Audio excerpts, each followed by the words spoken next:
Essentially, what we're saying is, all these vegan activists that suggest that we should just be growing crops, they haven't got a clue what they're talking about. They haven't got a clue what they're talking about, no. This idea of vegan farming without livestock, that we shouldn't have livestock, that is going to rapidly increase the rate at which we lose our soil. So we've lost, I think it's 75% of the topsoil in East Anglia.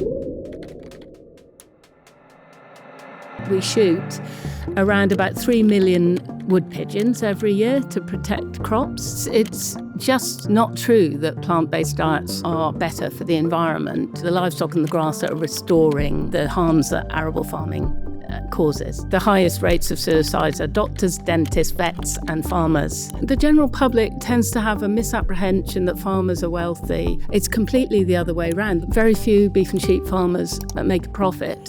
You're kidding me. Really.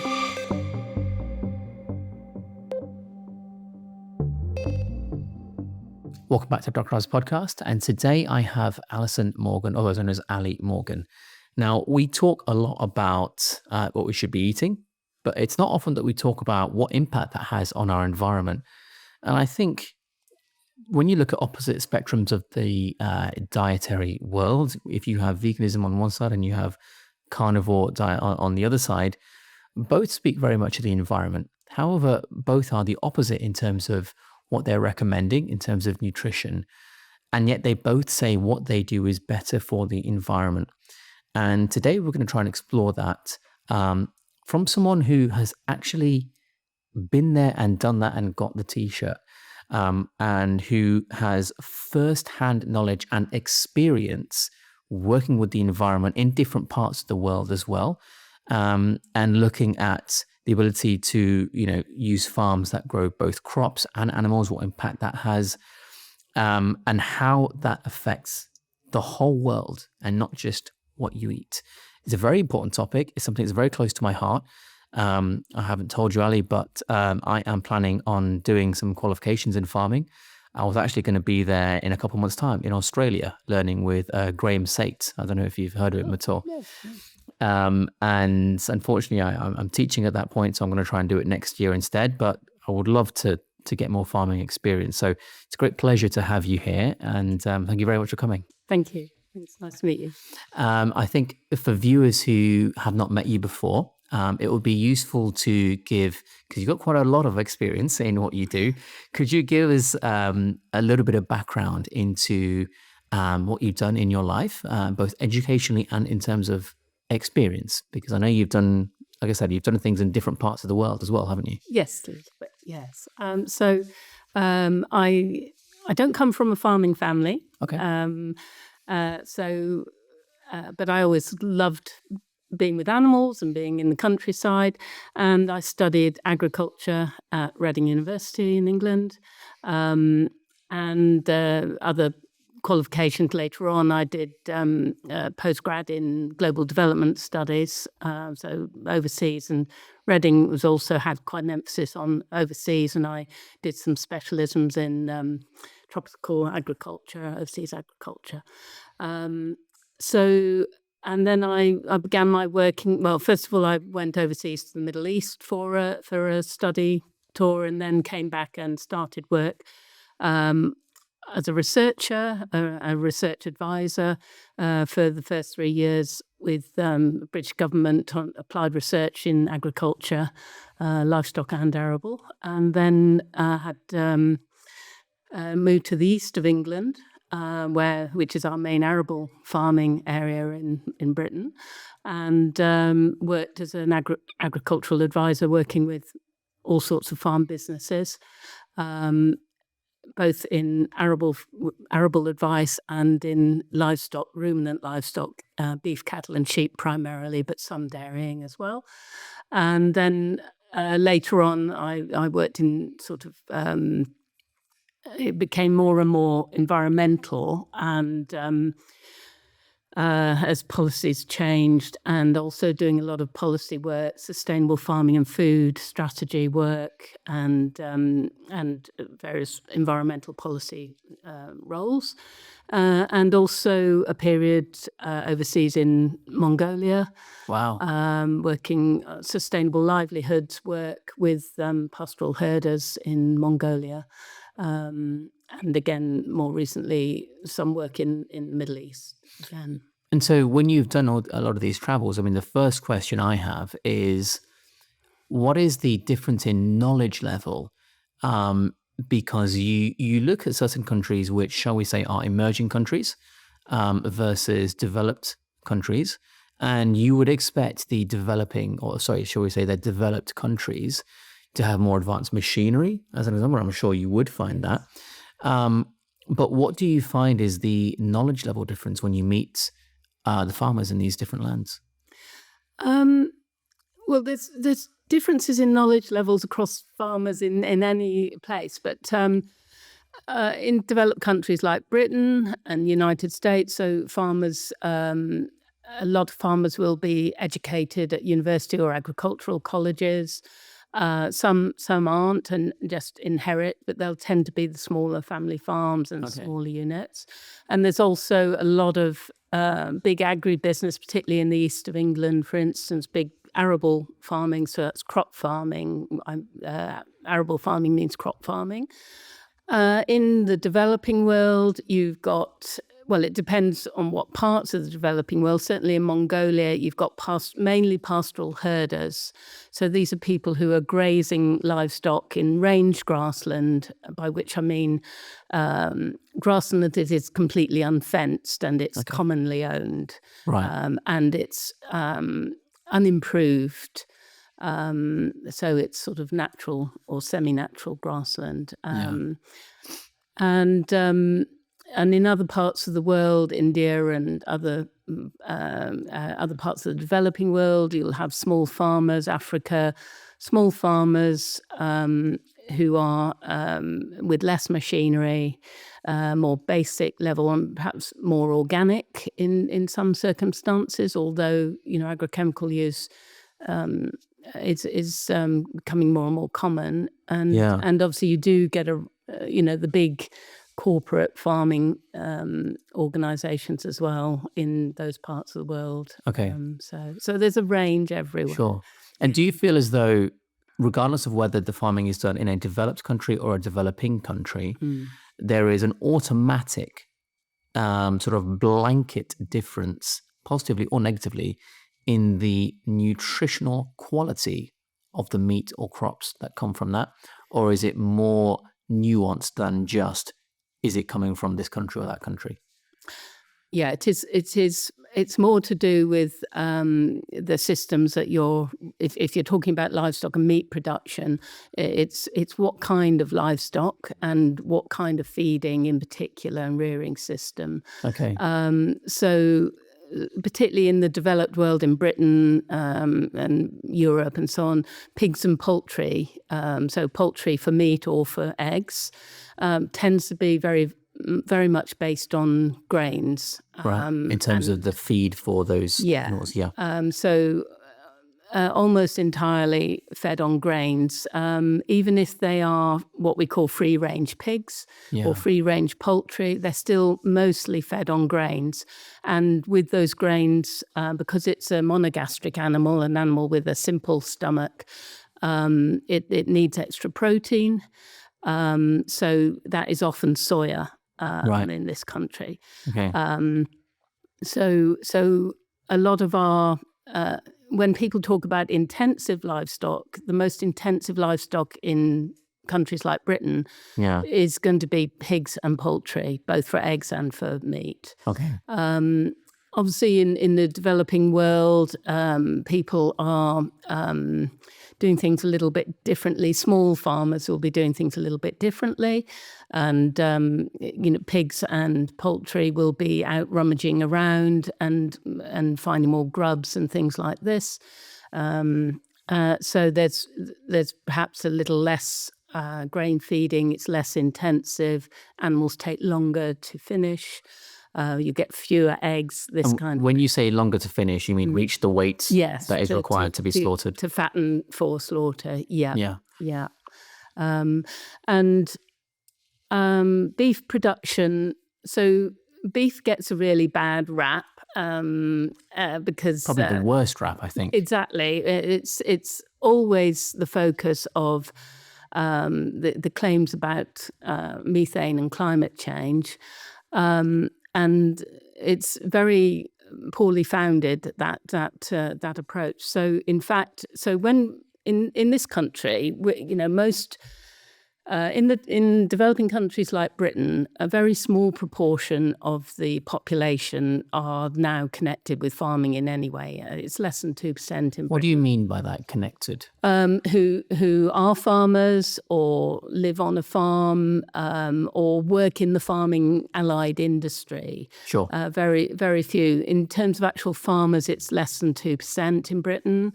Then you've got allied industry, so like the agrochemical suppliers, advisors, these kind of people on top of that, which would be, 3 or 4%. And the rest of the population very rarely has any involvement in farming, and the understanding of where our food comes from and how it's produced is very poor now because it's very affected by the media. Yeah. If you go back 100 years, about 25% of the population were farming. Wow. In the UK? In the UK, yeah. Yeah. About 100 years ago, about 25%, yeah. And actively farming. And do you think as though what's happened is the area they were farming is still the same, but less people are doing it? Or do you think the actual square footage has gone down as well? No. The area has remained the same, hasn't declined. It's just bigger farms, and people have been driven out of farming because of mechanisation. So, 100 years ago, an ordinary farm would be relatively... Well, we have a range of farm sizes, but you would have a family farm, and the farmer would employ workers, and there'd be quite a large number of workers on the farm doing all sorts of tasks like milking cows and collecting eggs, ploughing, much more manual labour. Yeah. And even We've had ploughs for a long time. We've had small tractors for a long time, but now the machinery is much bigger. You need far fewer people. Yeah. And it's just much less labour. And that leads to a lot of health problems, particularly in terms of mental health problems for farmers. Yeah. I can imagine, because if you're out of a job, that's going to affect anyone's mental health, right? Yeah. I want to play devil's advocate for a second. Obviously the downside is such as the mental health of farmers, but what about the please push back on me, but what about the positive of, well, if you have automated and mechanized systems, does that not mean you're able to increase the output of the farm? In theory, yes. So that was obviously the policy and the why things have changed, how they have. That particularly in Britain, in the war years, Second World War, post-war, there was a big drive to increase production because Britain had been so vulnerable during the war to starvation, basically, and being blockaded. And Britain has, because of its sort of colonial history, has had a history of having a lot of imported foods, and we still have. 2/3 of our fruit and vegetables are imported today. So that's a major issue. But so there was a drive to increase our own home production, and it coincided with the coming of much more bigger machinery, developed machinery, fossil fuel availability. And with fossil fuels comes agrochemicals, so fertilizers, pesticides. Yeah. So all this revolutionized farming in this country and elsewhere, United States, Europe, and so on. And so there's been a very radical change in the last 100 years that many people are just not aware of. So the mechanization is just one aspect. That's just one aspect. With it comes a load of other things. Yes. And that's the issue. Yes, that's the issue. Right. So in particular, something that people don't realize is that if you go back 100 years, say, the way that we grew arable crops, so that's wheat, barley, sugar beet, Soybeans, vegetables. Yeah, we don't grow soya in this country, but obviously elsewhere, So vegetables, all these things, the way that you grow them, say 100 years ago, was in rotations with grazing livestock. So traditionally 100 years ago, you would have had a year of, say, wheat, and then the next year you would either let it grow fallow, and then it would weed over, and then you'd put sheep on it and graze off the weeds, and the sheep are dunging on that land. Or you'd put grass and clover into it and graze it with sheep or cattle. Then you'd have another crop, and then another grass or fodder crop, and more cattle and sheep and manure. And this all changed within the last 100 years because of the coming of fossil fuels and agrochemicals, which and big machinery and so on. So it enabled people, farmers and the policymakers, to think that we could just grow crops continuously. And surely that's the best thing you can do on land that is good enough to grow crops, because land that's good enough to grow crops is more highly prized than grassland. The poorer quality land is where we tend to grow permanent grass. So there was a move to growing continuous crops, and grass and livestock were removed from the rotations in areas. What kind of time frame are we talking about here? Post-war, really. Post-Second World War. Late in 40s. The last 70, 80 years, a century, gradually, maybe even a little bit earlier, gradually coming, but particularly since the Second World War. And so now if you go to Lincolnshire, where I worked for a long time, and the whole of East Anglia, where we have a lot of land that is good enough for growing crops, a lot of that land will be in continuous crops. So the rotations will be wheat, barley, oilseeds like oilseed rape, sugar beet, potatoes, vegetables, all these crops in continuous rotations. And the only way that is possible is because of fossil fuels and agrochemicals. And obviously you need fossil fuels to manufacture agrochemicals. And so it's a downward spiral. It's a downward spiral. So people think that eating plant foods is green and healthy and good for the environment. That is totally untrue. It's the other way around. So as I was saying, in the past, we had these rotations where you always had grass and grazing livestock into the rotation. And that's because people understood that arable crops remove fertility from the soil. They damage the soil, and they remove the carbon from the soil. And so you're losing organic matter, you're losing fertility. And also, when you have continuous crops, like in the past, people have tried to grow wheat continuously. You get a buildup of disease and pests. So you get a buildup of weeds, you get a buildup of fungal diseases on the crops, you get a buildup of pests, insect pests, and so on. And so when we had rotations where you put grass and livestock back in, that would break the cycle and reduce the weeds and the pests and the disease. And it also put a lot of organic matter back into the soil and restored the soil fertility, restored soil structure, because that's what grass does. And this methodology, of breaking things up and looking after the soil, how far back do we have to go in history for this to be the default way of farming? Only 100 years, as I say. Okay. And that was common knowledge. Yes. Pretty much every farm in the country, in the world. We didn't have the fossil fuels. We didn't have the agrochemicals. So we didn't have an alternative, and we didn't have artificial fertilizers, artificial nitrogen.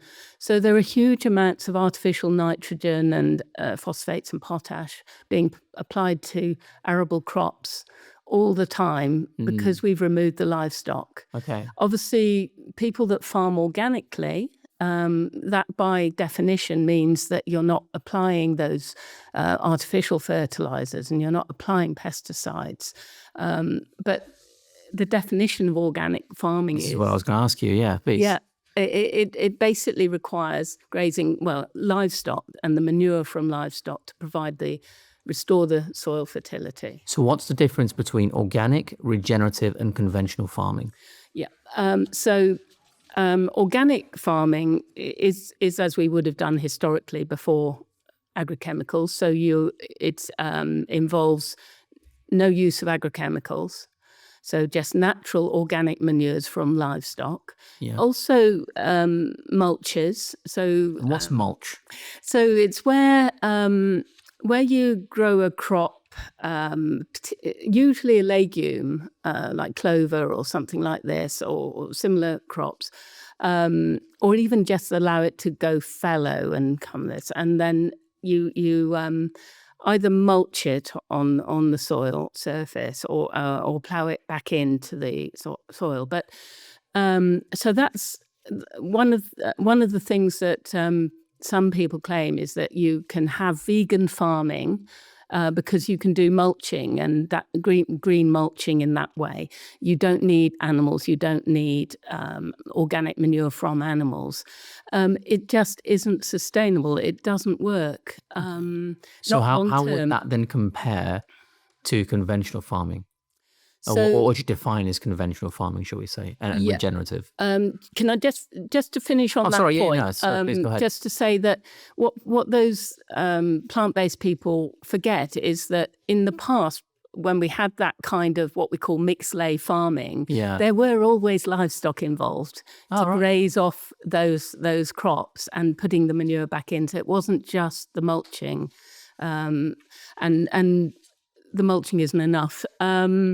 So, and another point on that is that, very often people that think that they can farm, stock-free farming, livestock-free farming, they do so by starting off with land that has been in grass with livestock on it for decades. So it's built up a large, reservoir bank of carbon in the soil, organic matter in the soil, and fertility in the soil. And then after a few years, even with the mulching and everything, they need to move on because they've exhausted the soil. Right. So, conventional farming. So by that, we mean the sort of farming that is routinely done today. And it can mean different things for different kinds of crops and different livestock. So not all conventional farming is very intensive, but conventional crop farming is very intensive. So large amounts of fertilizers, artificial fertilizers being applied, large quantities of pesticides, or herbicides, insecticides, fungicides, all being applied because of the lack of the livestock and everything. So it's kind of the most artificial way of farming. It's the most artificial way. So very high inputs, generally, and conventional livestock farming, it varies. So I've mentioned about how pigs and poultry are generally reared, very dependent on grains, which obviously takes up a lot of land to produce those grains, and also soya imports to this country. Okay, so the soya that they are fed, they're not even from here? No, we don't grow soya in this country. So just the feed itself has its own carbon emission to think about as well? Yes, and most of the soya that we import into Britain, into the UK at the moment, comes from Latin America. So it's not exactly from a neighbour either. No, in America they can grow soya. So American livestock tend to be fed on American-grown soya. Okay. So it's not responsible for chopping down the Amazon. Yeah. But one of the things that, so very often it's beef that's blamed for soya and chopping down the Amazon. So for a start, British beef, most of the beef that we consume in this country is either British, 75% is British grown beef, and most of the rest comes from Ireland. we're not importing beef from the Amazon. So our beef is not responsible for any damage to the Amazon.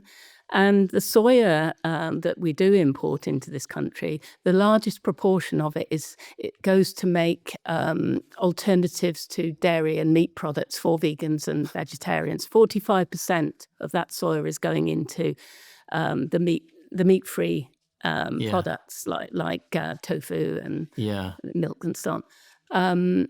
Then 35% goes into pigs and poultry. Less than 4% into ruminant livestock, because ruminants don't need, unless you're doing a very intensive system, they don't need extra protein. Right. They make their own protein because they've got a unique gut system. And beef and sheep farming uses the least of all soya or grains or anything. So conventional, we've talked about conventional crop farming, which tends to be very intensive. And we've talked about pigs and poultry, which generally are intensive, although, people are trying to do more regenerative methods in small proportion to the farming community. Beef and lamb, these are the most sustainable and beneficial systems, even in the conventional systems. When you say sustainable from what perspective in terms of the ecosystem? In terms of, yes, their environmental impacts. So why is it that some people would argue crop farming is better for the environment, and other people would argue, such as yourself, for instance, that actually having ruminant animals such as beef and lamb is better for the environment? How could you explain for the lay person how you can actually figure out who to believe and why different people believe not just different things, but completely the opposite of each other, in fact?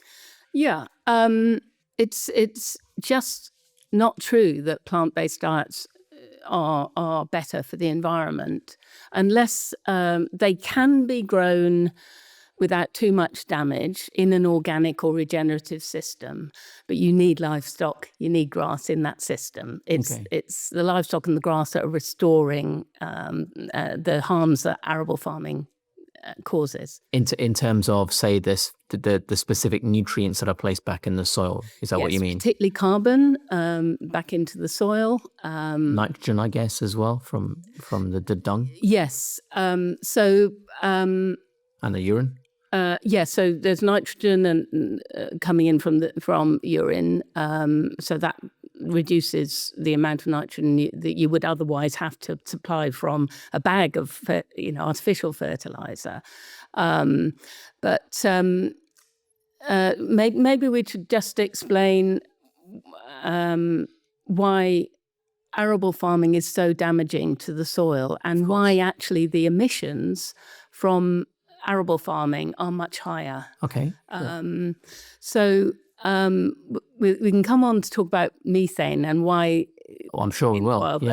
In terms of arable farming, so as we've just said,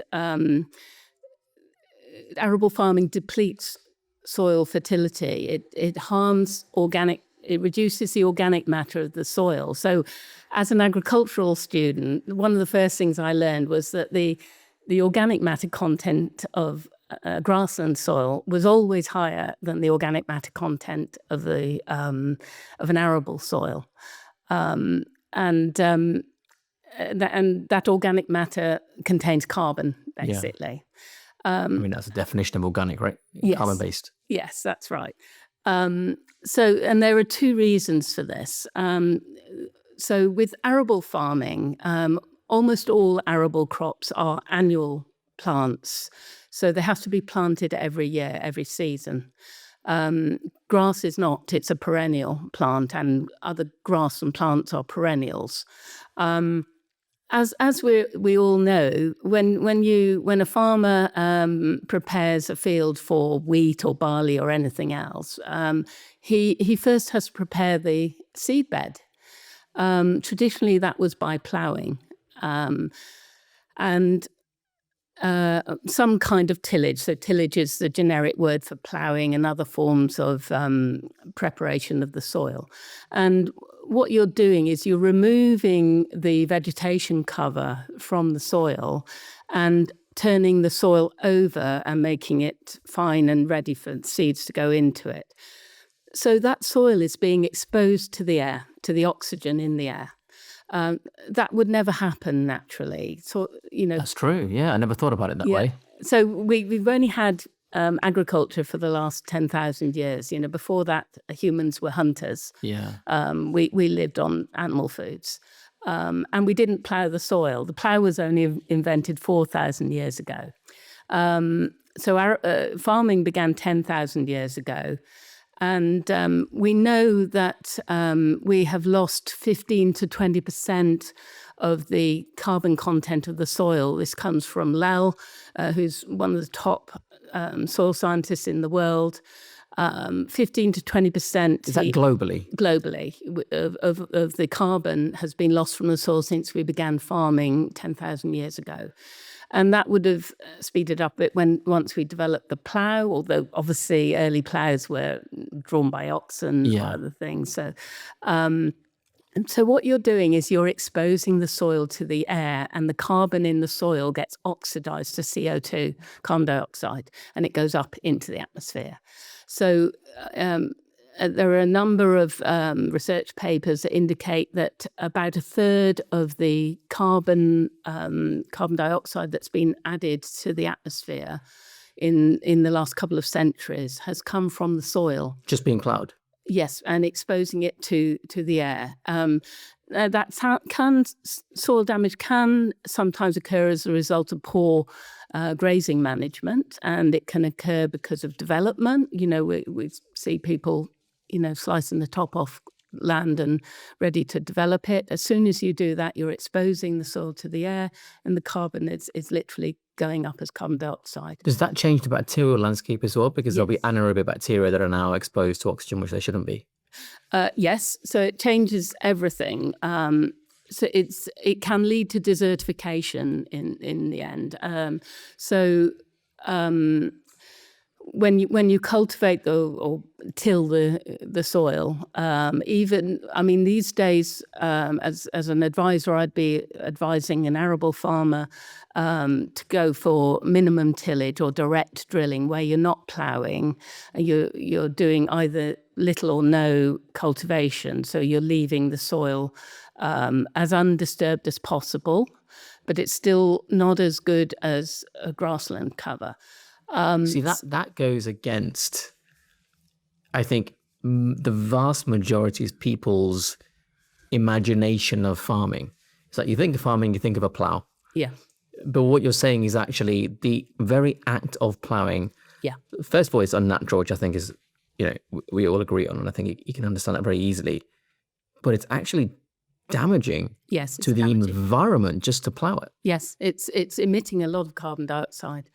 Okay. And, there's UK government data. It's easy to find that the proportion of emissions, carbon dioxide emissions from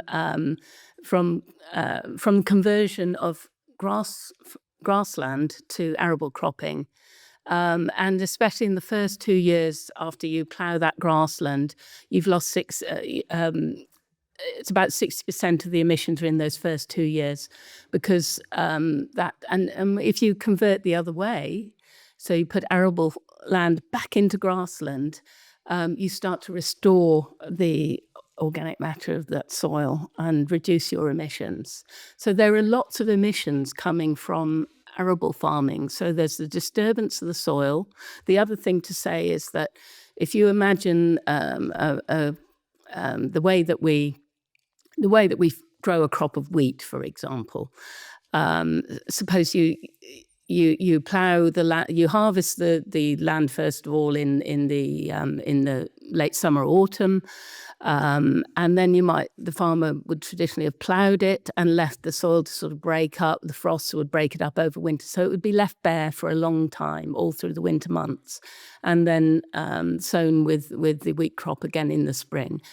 Or we do have winter wheat varieties, so they would be sown in the autumn. But the land can be quite bare for a long time, and so it's all exposed. The soil's exposed even after it's been ploughed.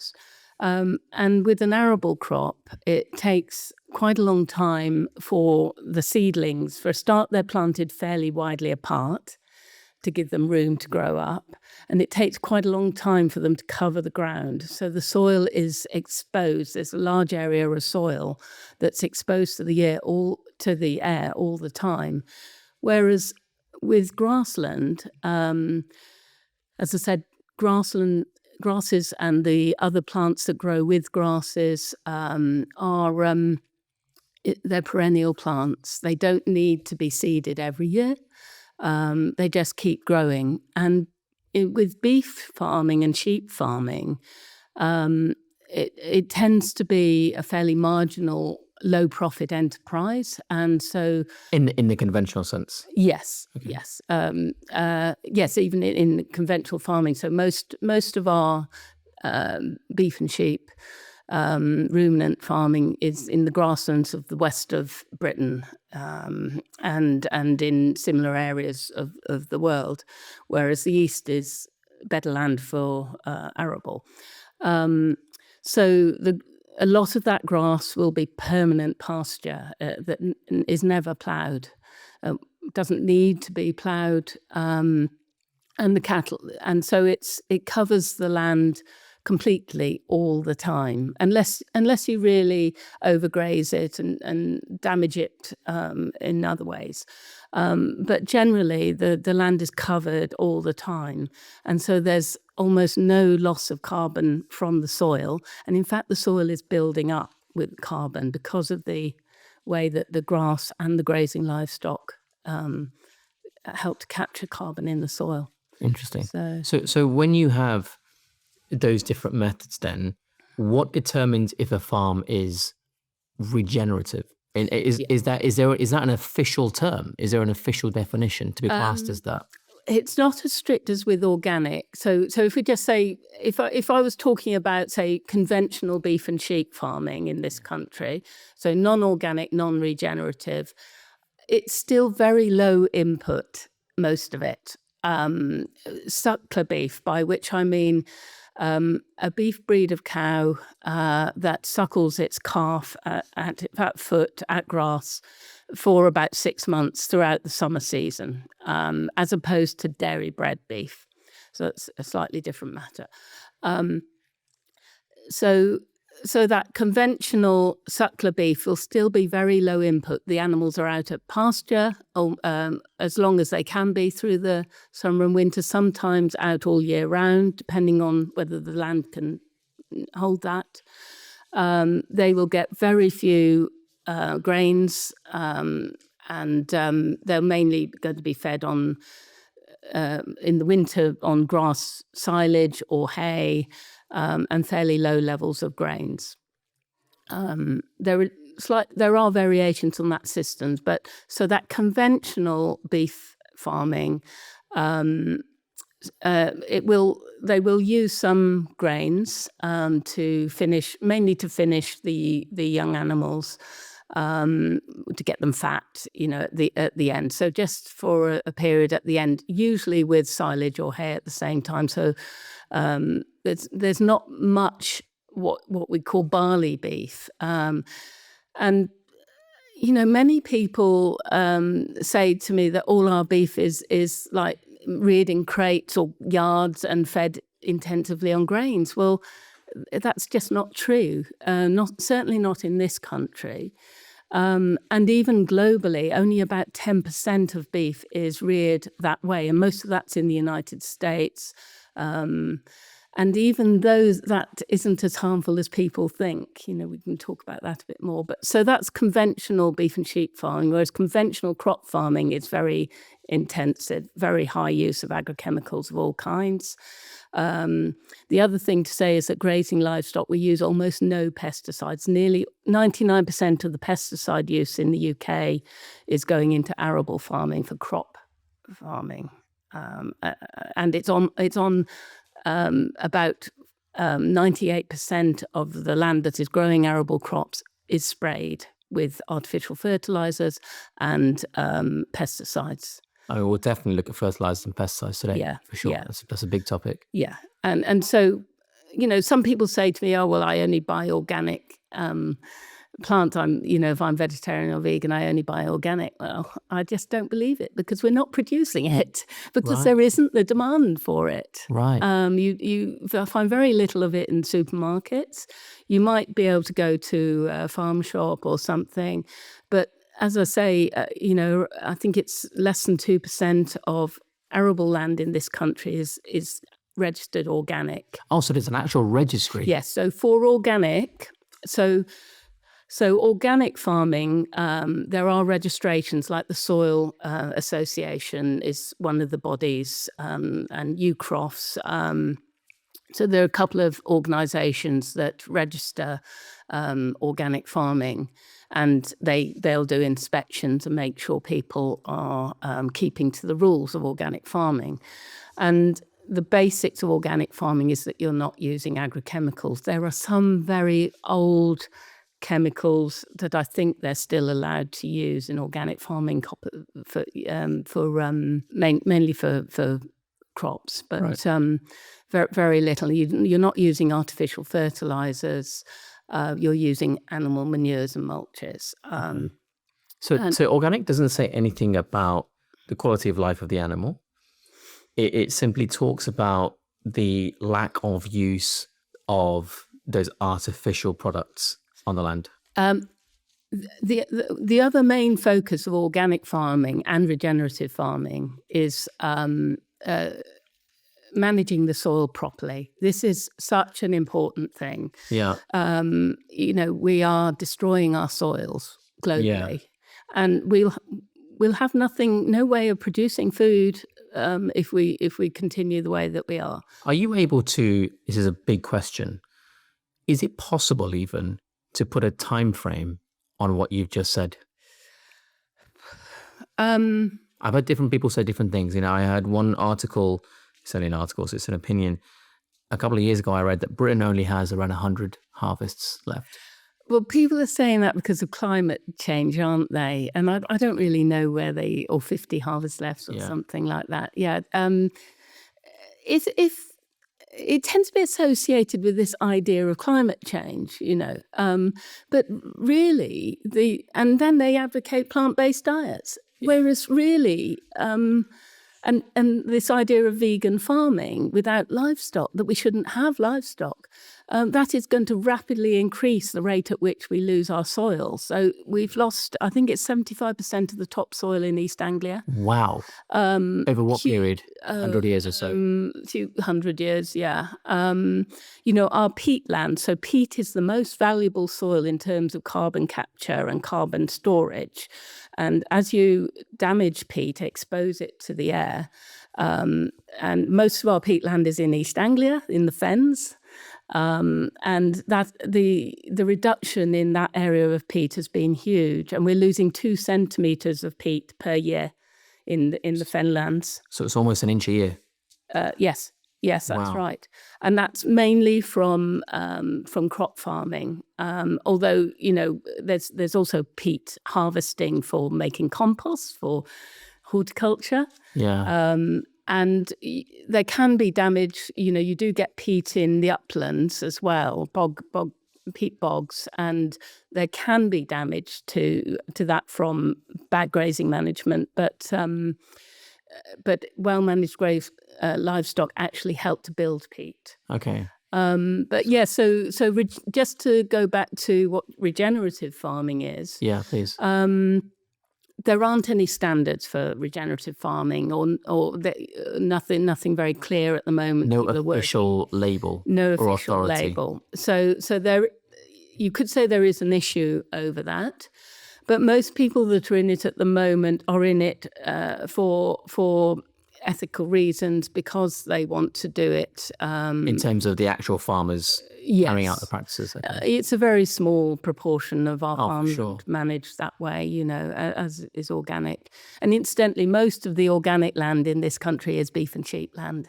Right. Or possibly dairying as well. Yeah. Yeah. So it's actually ruminant livestock that are mostly organic. I mean, when I tried to look, I tried to try and find some regenerative farms to order my meat from. And maybe it's where I was looking, I don't know, but there really wasn't that many. No, there's not very many. Pasture for Life is a great organisation, Okay. and they have a directory of producers. Okay. So they're worth looking at to see where you can find these kinds of foods. And when you say, let's pretend I look on Pastures for Life, I find someone just over there who's got a farm. What does it mean if they say the regenerative? Because you've just said there's no official definition, which is fair enough. So how can someone call themselves regenerative? Okay, so there are different aspects of regenerative. So as I've said, organic doesn't use agrochemicals. Sure. But you can feed grains to livestock. So that's one of the differences with regenerative. In fact, almost none of our livestock are evolutionarily adapted to eating large amounts of grains or any grains. I mean, that's just common sense, right? Yes. So even pigs would not be eating grains naturally. They'll be rooting around. They'll be a little bit omnivorous. Hens as well will be quite omnivorous, eating, insects and things from worms, I guess. Things like that. Yes, that's right. And if you want to find regenerative eggs or regenerative poultry meat, again, livestock are incredibly important for this. So I think can I give a plug to a business? I'd love you to. The Slow Farming Company at Castle Carey in Somerset. I've heard of them. When I was on my search for regenerative farms, I think they came up. Their name rings a bell. Yes, yeah. They rear pork and poultry, so for meat and for eggs, as regeneratively as they can. And it is a challenge with those species of animals because they're monogastric. Okay. They don't get much from grazing. But the way that a regenerative egg farmer produces those eggs is, as the Slow Farming Company does, is that you have the chickens out at pasture, and you have them penned, but following the cattle around the pasture. So they've got beef cattle grazing. The cattle are depositing dung on the pasture. The dung attracts insects, and the chickens graze behind the beef cattle. And so there's a supply of insects for the chickens, and that way, I guess they push in the dung into the ground as well. Yes, yes, that's right. So the chickens are getting about half of their food from just what's on the pasture, and so the amount of grains that they need is less. And I guess that completely depletes the need for any kind of artificial food whatsoever, because it's like a cycle almost. Yes. So I don't know anyone that has managed to completely remove grains from chicken feed or even pig feed, because they're going to grow very slowly or produce very little then. But like with that system, it's reduced the amount of grains by about half. Wow, so that's still pretty significant. It's the best you can do in terms of that kind of regenerative way. What do you think is one of the limitation or the number of limitations preventing us from going 100% grain free for poultry? Or is that even possible? Am I being completely absurd in even pondering that? That for the animal to grow fast enough and produce eggs. Remember, it is a very unnatural animal still. Yeah. The hens that we have today produce an egg a day for over 300 days a year.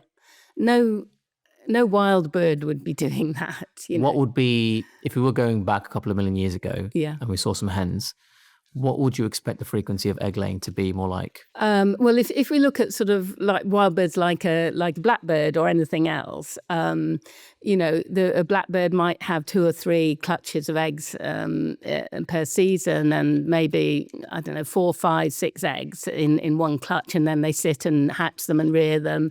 And then when those chicks have fledged, they'll have another. Some birds only have one one clutch a year, Wow. But with chickens evolved in woodlands, and they would have been grubbing around in woodlands, finding insects and so on.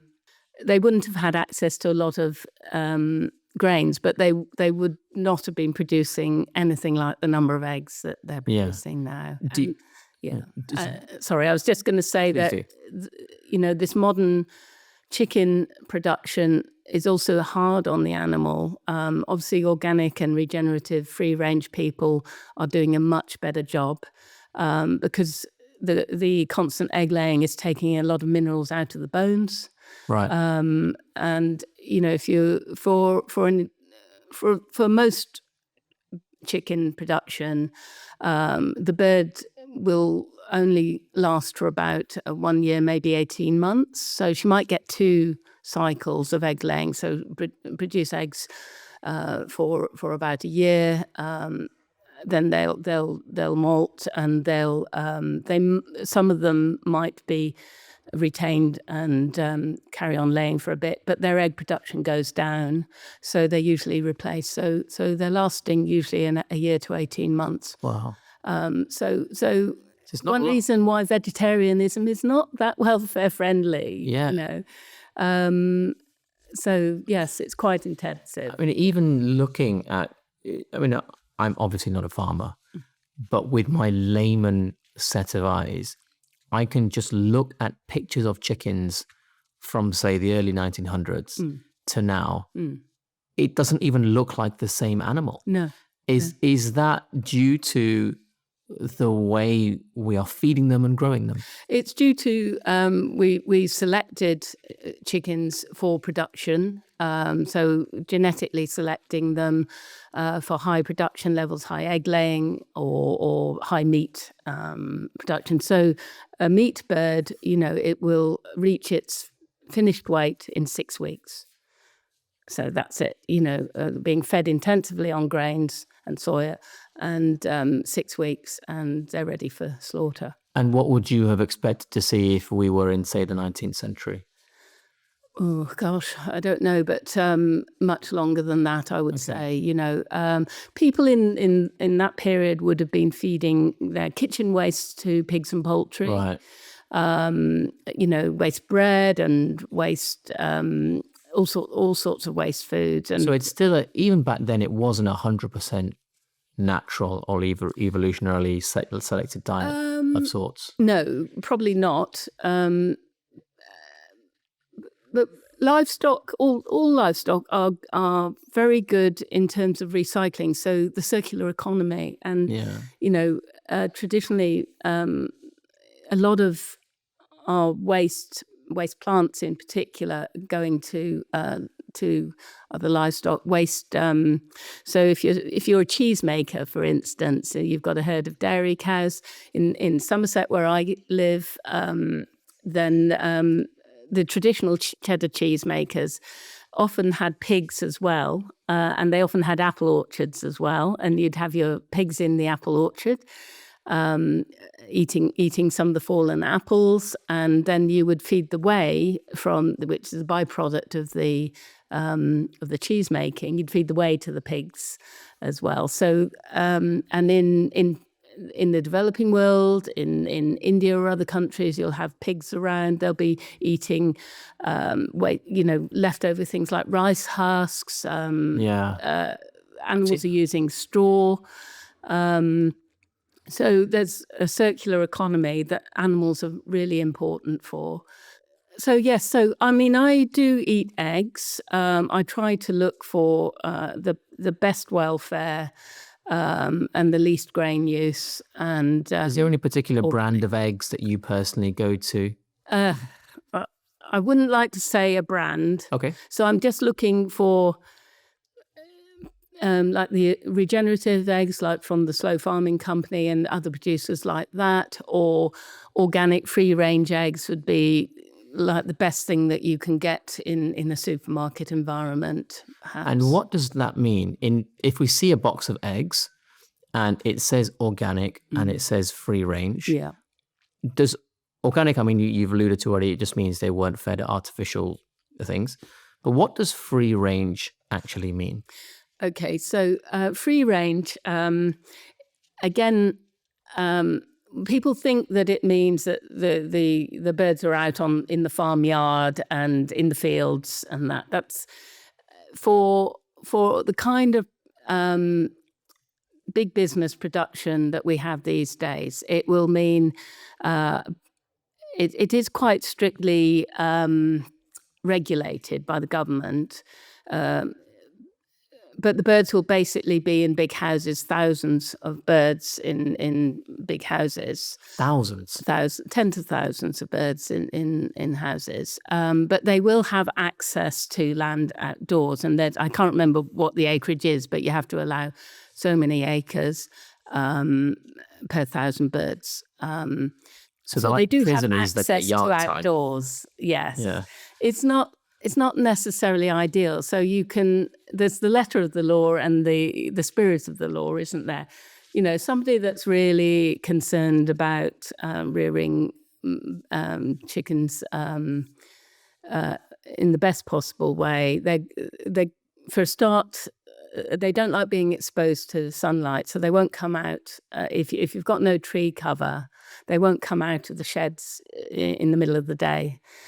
Because they're a bird that evolved in woodlands and they're afraid of predation from the air, from hawks and things, So they tend to stay indoors. The main advantages are in terms of the environmental impacts, the welfare of the animal. Also, there's a breed issue here. So in my working life, I started work in the early 80s, and even at that time, working with suckler beef herds. In my university years, the most common beef bull used on a dairy cow, I'll come back to that, was a Hereford. I do love a good Hereford ribeye. Yeah, wonderful breed, a British breed. So we had all these British native breeds like the Hereford, the Angus, Aberdeen Angus, the Lincoln Red, the Sussex Red, South Devon, North Devon, all these different regional breeds that were adapted to their locality. And soils and the things. Yeah. The thing with British beef breeds is that almost there's one possible exception. They are what we call single muscled. They tend to be smaller, slower maturing, so they take longer to get to finished weight. They tend to produce slightly smaller carcasses and fatter carcasses. So they get fatter quicker. There's one exception for that, which is the South Devon, which claims to have a level of what we call double muscling. Yes, the Belgian bull. Yes. Yeah. So what happened from the 80s onwards, possibly even earlier, and what I saw in my working practice was most of the beef suckler herds changed over to European continental breeds like the Charolais from France, the Limousin from France, the Belgian Blue, these kinds of breeds, which are big, they're double-muscled, and they're lean. So this was all driven by two things. The diet heart hypothesis, telling us that we had to eat lean meat, not fat. So there was a drive to produce a carcass that was as big as possible with as little fat as possible. And that's the way the pig industry went. And it's the way that suckler beef people tried to go as well. So those continentals were bigger, they were leaner. You get a bigger carcass and they grow faster as well. So that was another benefit. They could grow faster, but they generally aren't as well adapted to areas of Britain. The lowlands, fine. They can take more grains to finish, whereas our native breeds are better. They're suited to the environment. The Welsh Black and the Galloway, the Highland cow, the Angus, they're all suited to hills and uplands and the kind of environment that we have, and they can utilize those kinds of environments better.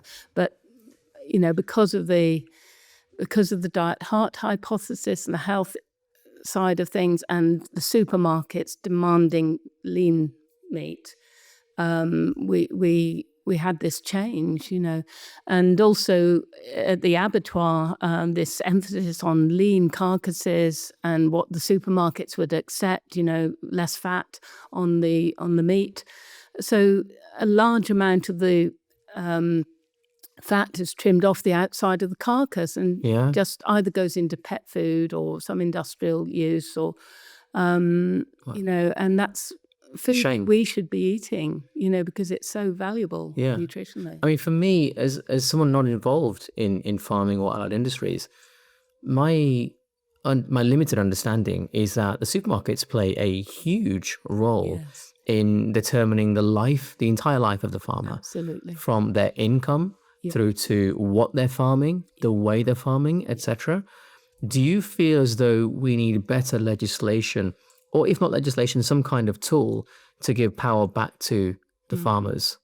Yes, definitely. So again, the general public tends to have a misapprehension that farmers are wealthy. And they tend to think that because meat is, they see meat as being expensive, and especially beef, they tend to think that those kind of farmers must be wealthy. It's completely the other way around. The wealthiest farmers tend to be the arable farmers.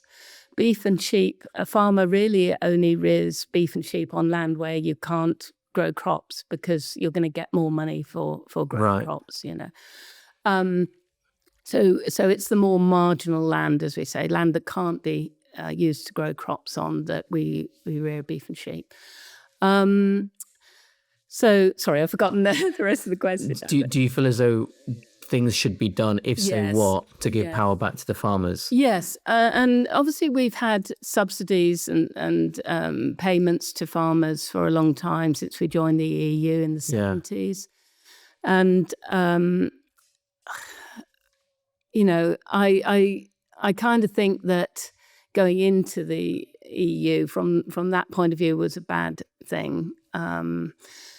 Coming out of it has also been catastrophic for the farming industry, because they are, after all these years, in a system where they have very little control, and now the payments have gone. The special basic premium payments are going from the EU direct to the farmers. Yes, and now there are problems at the moment because the government has got enough money to do what it said it was going to do in terms of environmental land management schemes. So a lot of farmers are being cut out of that opportunity. Right. Especially for beef and sheep, you can't produce. Very few beef and sheep farmers make a profit. You're kidding me. Really, very few. Unless they're part, usually the situation that they would be in. So in the east of England, where I worked for a long time, the farmer will have arable land, and then he'll have some land around the edges, maybe some more marginal land that isn't really suitable for cropping. So he might have a herd of suckler cows there, or some sheep there. Or they bring sheep in to clear up veg waste, this kind of thing. But you wouldn't, to just be a sheep farmer or a beef farmer without any subsidies, you wouldn't be in business for 5 minutes. I'm absolutely shocked. I'm not putting this on. Genuinely, Yeah, you can't cover your costs, not at the prices that people are willing to pay for the product. The same goes for dairying. We haven't talked much about dairying yet, but we should talk about the harms of that and how it can be done and so on. But there are a lot of harms involved in conventional dairy farming because it's very intensive these days. So they are using the Holstein cow, producing very high yields of milk. 40 litres a day upwards at peak. So the animal has been selected to produce very high yields of milk. That has a lot of welfare issues, health issues. And, some farmers, they'll be milking twice a day, some 3 times a day. And many British dairy farmers are still turning their cows out to grass in the summertime for as long as they can. It won't be as long as a beef farmer. They'll bring them in a bit earlier in the autumn. And they'll be feeding a lot of cake, which is, grain-based proprietary feed. So proprietary feeds made from grains and a protein source, because for an animal that's yielding that much, you need some extra protein. Might be soya, might be as people are trying to get away from soya, it might be beans, these kind of things. But soya actually is the best thing that's available for ruminants. So it's very intensive. Now, there are regenerative calf-at-foot dairy herds around, very few of them, very small. That would be your best way of doing things. But for most people, you'll have to charge a lot more for your milk. And by calf-at-foot, what I mean is with conventional dairying, intensive dairying, usually the calf is not weaned off, it's removed from the cow within the first 24 to 48 hours. So it will be with the cow long enough to get the first milk, the colostrum, and make sure it's had its colostrum. And then it will be removed from the cow and put with a group of calves and fed on artificial milk replacer. Or sometimes there'll be some leftover colostrum that they'll feed. We used to do things like that. And so they start getting pellets, grain-based pellets at fairly young age, and this is in the conventional what we would today is called conventional dairy farming, which is very intensive. And there are some really I definitely wouldn't want to condemn British dairy farmers, sure. Because there are many of them that are doing a really good job in terms of doing their utmost for the welfare of the cow in this system. They're thinking about the environmental thing, because the other thing about dairying is they tend to need a more productive grass, so they tend to go for more frequent reseeding of the grass lay with basically rye grasses, so a non-natural, fairly limited varieties of grass, and that ryegrass and clover perhaps. And they'll be using more artificial fertilizer, artificial nitrogen. They will be applying their own manure usually in the form of slurry. And unfortunately, slurry can cause a lot of problems for those dairy farmers that aren't doing the job right. Is it because it harbours pathogens or something? No, it's the main cause of water pollution, agricultural cause of water pollution in this country. Right. And the second biggest cause of water pollution is arable farming. You're kidding me? No. So if I can mention our... Please. George Monbiot, makes a big deal about the pollution of the River Wye. Beautiful river. I go there often, and it's a crying shame that is being polluted both by poultry units and by human sewage. It's a very beautiful river, but George never mentions the pollution that's going on around the rest of the country from arable farming, because you've got more erosion of soil that's getting into water. So the soil's getting into the water. That's carrying agrochemicals into the water as well. So it's arable farming is the second after dairying. So any kind of crop farming? Well, obviously, a good farmer, in whether it's growing crops or rearing livestock, a good farmer will do a lot of work. There's a huge level of education that's involved here. It's not a simple thing. It's throwing some seeds down. And they have to be kind up of thing with the latest stuff. So they might be employing a consultant or whatever. Which is not cheap either. No, there are some free services like sort of paid for by the government to protect the environment. So, and that was part of my role in the past of going to farms, free visits, just doing an audit of their risks of causing water pollution in particular. Right. But slurry from dairy cows or from pigs or poultry is more of a culprit. With our beef and sheep farmers, most people are still on solid manure. So they have in the winter, if the cattle are in for the winter, they're usually on straw-based yards, straw-bedded yards, and you've got a solid farmyard manure at the end, which produces less emissions and less risk of runoff of any liquor into watercourses. I mean, it can sometimes if you put it in the wrong place near a watercourse over the winter, but it's a lower risk than slurry from dairy farming. The problem with dairy farming, as I say, I know some really good dairy farmers. I've known good dairy farmers all through my career. They try to do the best they can. Absolutely. They have been, I'm trying to think of a polite word for it.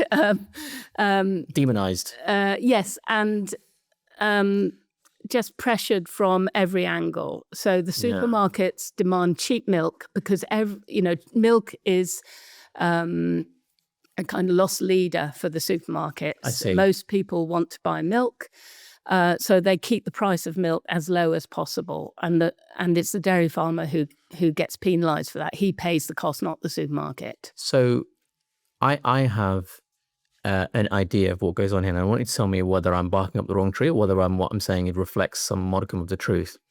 I have heard that when a farmer would like to sell his or her milk to the supermarket, it's not a negotiation. The supermarket dictates to them what they will buy at. Is that true? Yes. So there have been various organisations that have, farmer cooperatives that have tried to, strengthen numbers to put themselves in a position to negotiate better with supermarkets. But it's been very limited, and basically the price of milk is much too low, and so the farmer has to cover his costs, and it's a high cost system. Oh, I'm sure, of course. You've got it's a complex business. Yes, a lot of machinery as well. And slurry storage. So, for instance, one farmer I went to a couple of years ago needed a new slurry store, and it was going to cost £200,000 to replace that. He was a tenant farmer. There are two I can think of in the same position. Tenant farmer on limited tenancies. So, they might not have that many years left. So can they invest? No. Will the landlord invest? No, often not. It depends on the landlord. But so it's very expensive. Silage clamps and the effluent containment from that's another source of pollution, So it's a high cost system and a low cost output, and all farmers are price receivers. They cannot. There's no negotiation. They're caught. The supermarkets and the food manufacturers that buy a lot of farm produce are in control of everything because they're big. They can nail it down because they can buy from someone else. I mean, there's one thing that it's difficult for me to even comprehend this, but you've been all around the world. You spent you've been to a lot of different countries. A few, yeah. And you've been to a lot of farms in the UK, and most of your career has been in the UK. Yes. You've witnessed us, form a partnership with the EU, leave the EU. You've seen lots of different types of farming come and go, and we're in a situation now where the most shocking thing I've heard in this interview right now is that there's no money in raising pigs or cows, which I still can't get over, but it is what it is. That beef or sheep, and not much in other things either, other farm produce. And when you take that into account, as well as things like the supermarkets dictating the price they buy at, as well as the demonization that farmers have to go through from certain people who say you're harming the environment or whatever, as well as the loss of subsidies from the EU after Brexit, and the high cost of doing these things. And now we're looking at different tax regimes for farmers potentially as well with the Labour government. I can't even begin to comprehend what it must be like to be attacked on pretty much every front of your personal and professional life on a day-to-day basis. Yeah.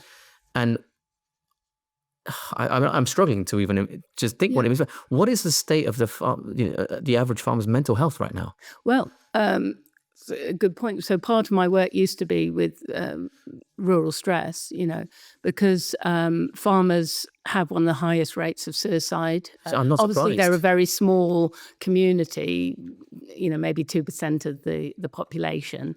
But in terms of professions, the highest rates of suicides are doctors, dentists, vets, and farmers. And part of that is because they have access to means to commit suicide. So drugs in the case of doctors, dentists, and vets. Shotguns in the case of farmers. True. And unfortunately, this is all too common, that you're going to a family who's just lost the father because he's shot himself. What is the It's hard for me to speak knowing that, but what is the landscape looking like now for farmers in the UK? Like if you're someone of my age who was brought up on a farm, and you're sitting there watching your parents go through all these struggles. Where are we headed? Are we headed to a point where it's going to be even less than 2%? Well, it could be. I've said all my career, I don't know how they can cut their labour any further, but they're constantly required to do so. And of course, that makes it lonely. You've got no one to depend on. And often for many farms, it's the wives that are actually bringing in the income.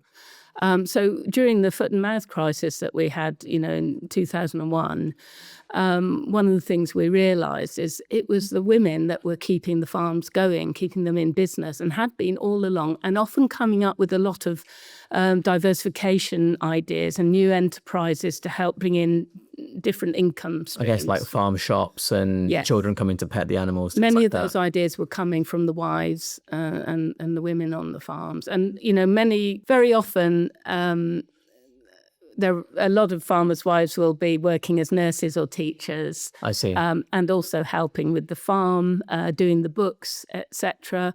And often, I would sometimes go to farms and realise that the farmer thinks he's the main business person and the main income provider.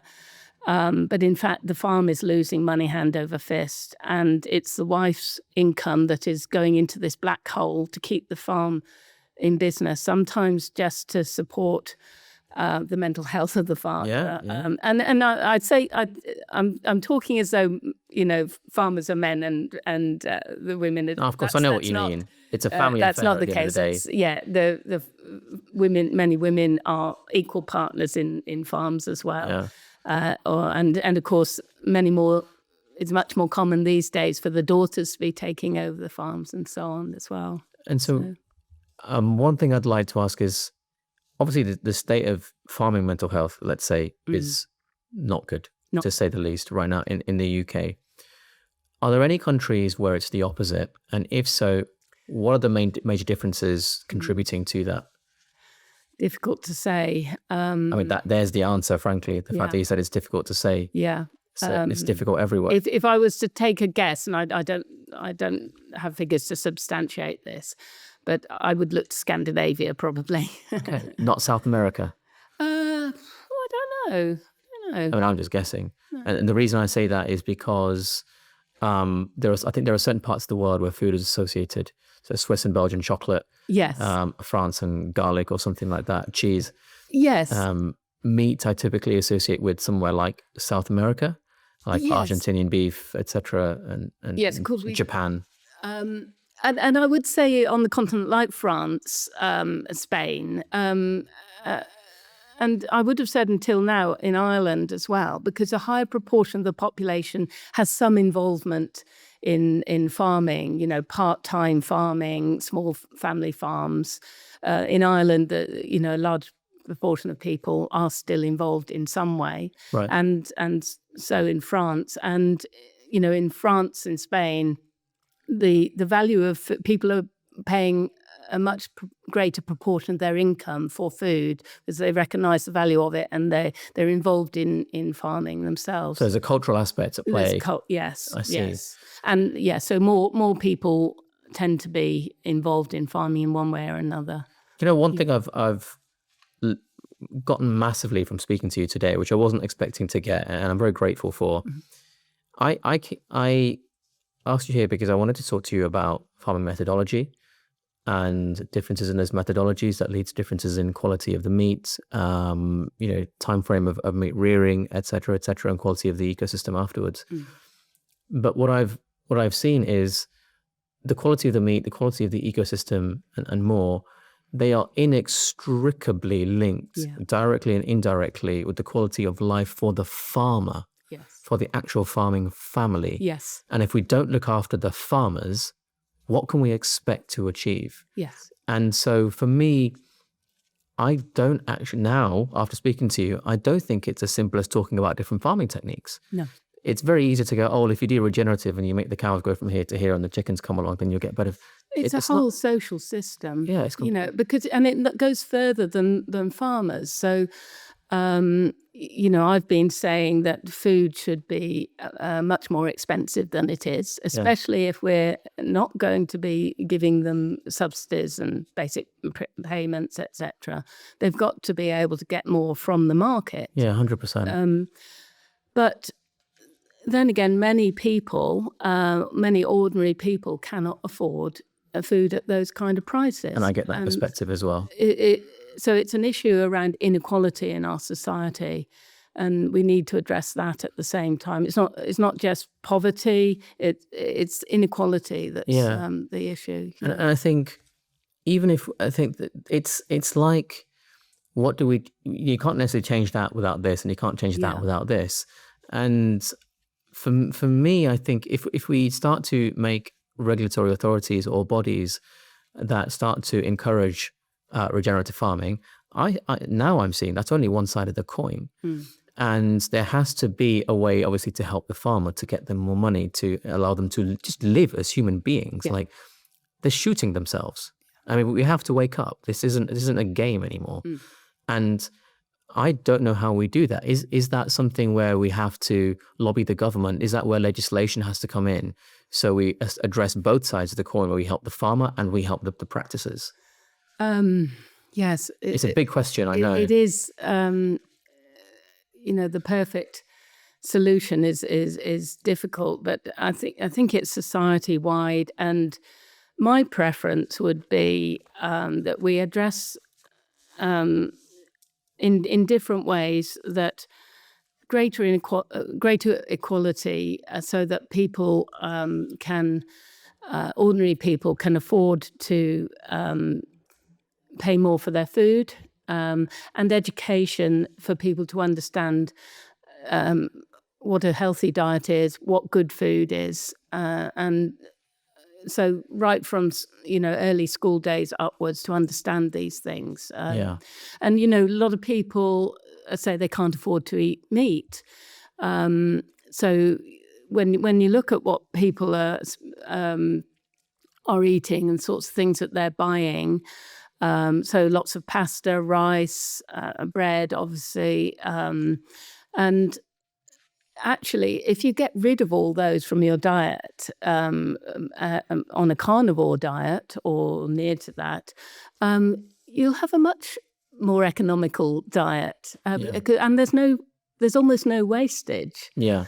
Whereas we produce a lot of wastage from all these carbohydrates, potatoes and things. Yeah. So if someone wanted to purchase their meat, what is the best way to purchase meat? And I mean best in the sense specifically of helping the farmer as much as possible. Or is there such a thing as that? Yeah. So obviously, in order to try and get round this problem of being price receivers, so they're getting paid, so say they're producing beef and they're just selling a slaughtered animal, they're just selling an animal to an abattoir, beef processor. And that beef processor sells it on to the supermarkets. So they're like the wholesaler, if you like. Yes. The farmers are manufacturer. So they're the processor and the wholesaler, and they then sell it to the retailer. So those people, the processor and the retailer, are making the money out of the animal. The farmer's not getting very much back. And he has no control. So obviously what some people have done is try to go down the direct selling route. From the farm itself. Yeah. So for instance, they might send an animal to a slaughterhouse and pay for it to be slaughtered and cut, but have the animal back and then sell it themselves, online shops and farm shops, these kind of things. And those are the people that you're going to get the best quality meat from. We should talk about what quality means in terms of meat a bit more. But absolutely. I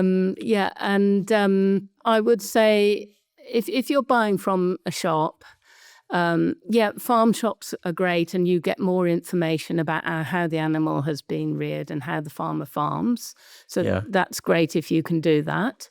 Traditional butchers would be also, my next port of call. They are buying either direct from a farm or from a processor, and they'll have more understanding of the meat that they're buying in, and it will tend to be the higher quality suckler beef, in the case of beef. Mm-hmm.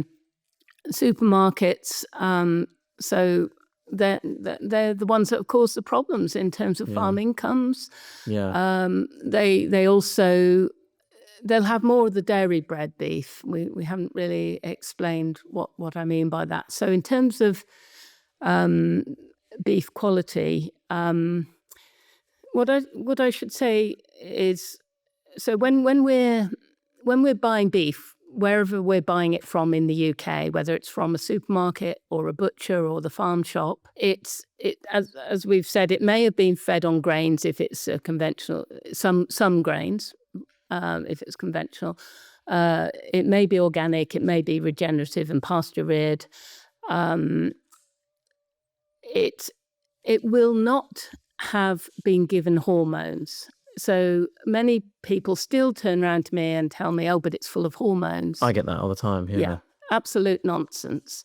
So hormonal growth promoters, when I first started work in 1983, as I began my first job on research farms, applied Ministry of Agriculture research farms.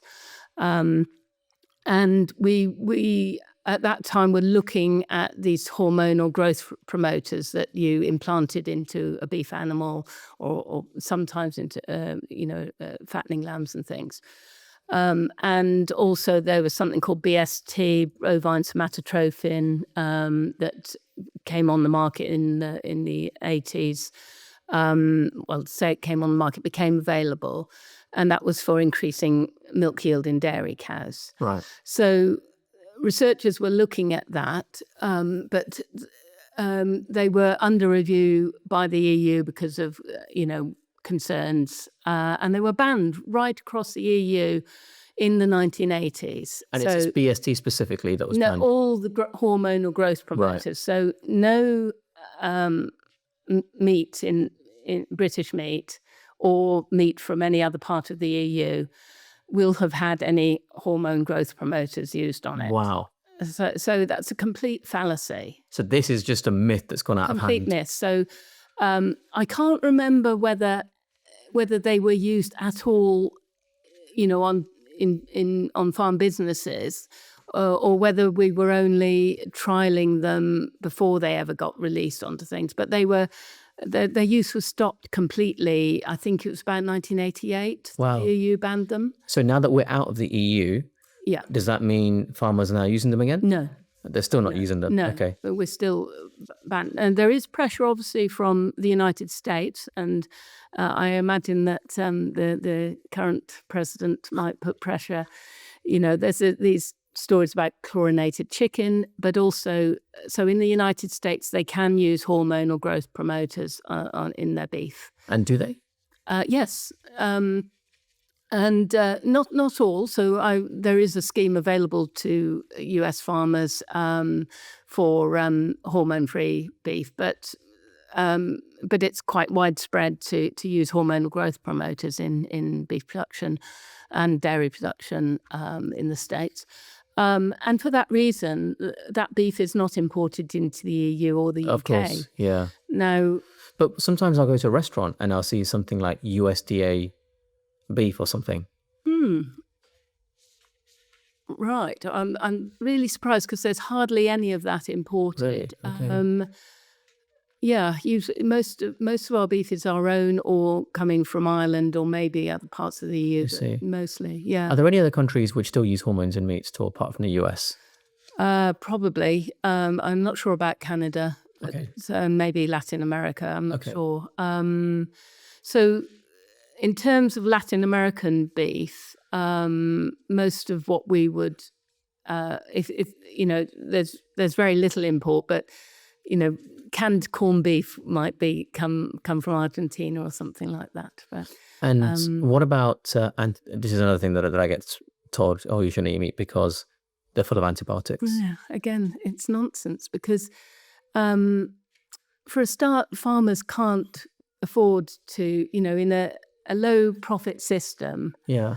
They're not going to be using expensive veterinary medicines routinely across the herd. They will use veterinary medicines, antibiotics, when an animal is sick. So on an individual basis, yes, they will medicate an individual animal as we would treat ourselves. There isn't sort of general preventative treatment. Plus, if you're eating, most of our beef, as I say, is mostly pasture reared. As in, it might get some. We discuss it. Conventional systems might feed some grains, but mostly it's outside for most of the time. And when in the winter, mostly the housing that beef animals are in is well ventilated. So they're trying to. They understand about ventilation and how you should design beef buildings to reduce illness like pneumonias and so on. So there's very little use of antibiotics and other veterinary medicine. It's when an animal injures itself or gets sick for some reason. See. Where there is more use, so we mentioned about the dairy herd. Calves, dairy-bred calves, they're generally removed from the mothers quite early, a day or two old. And, they're being reared on milk replacer and feed grains are introduced fairly quickly. So, and often they might be sold in a livestock market or preferably moved to a beef farm for finishing directly. So there's a higher risk of health issues with calves like that. And again, the farmers understand the risks and do their best to prevent those risks by good ventilation, good feeding, and so on. But that's where your risks of like pneumonia, particularly, are higher in those kind of calves. So in this country, we have an integrated system. So we have suckler beef animals. So these are beef breeds of cows, which are producing, well-muscled beef carcasses, things like the Hereford and the Aberdeen Angus and all these animals. A dairy cow, if you take, for an example, a dairy herd with 100 dairy cows in it, every cow has to get in calf and have a calf before it can produce milk. Obviously, Yeah. it only produces milk when it has produced a baby. So for the cows, all 100 cows to produce milk, every cow has to have a calf. Now, on average, the replacement rate of dairy cows is about every 4 years. So a cow generally will be milking for about 4 years in this country. It varies a bit. And then she'll be culled and sold for meat and replaced with a young heifer. So that means that of the 100 cows that you have calved, you need 25 heifers to replace the older cows coming out. Okay.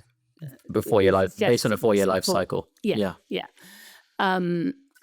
So that means that you're going to put half of your cows to a black and white bull, a dairy bull, to produce 25 heifers, black and white heifers, and then the other half, if you're doing this, completely naturally, well, it's not completely natural because they're usually artificially inseminated. So the other 25 of those will be black and white males. Right. The other 50 cows you're going to put to a beef bull, either by artificial insemination or perhaps running with a beef bull that you have on the farm.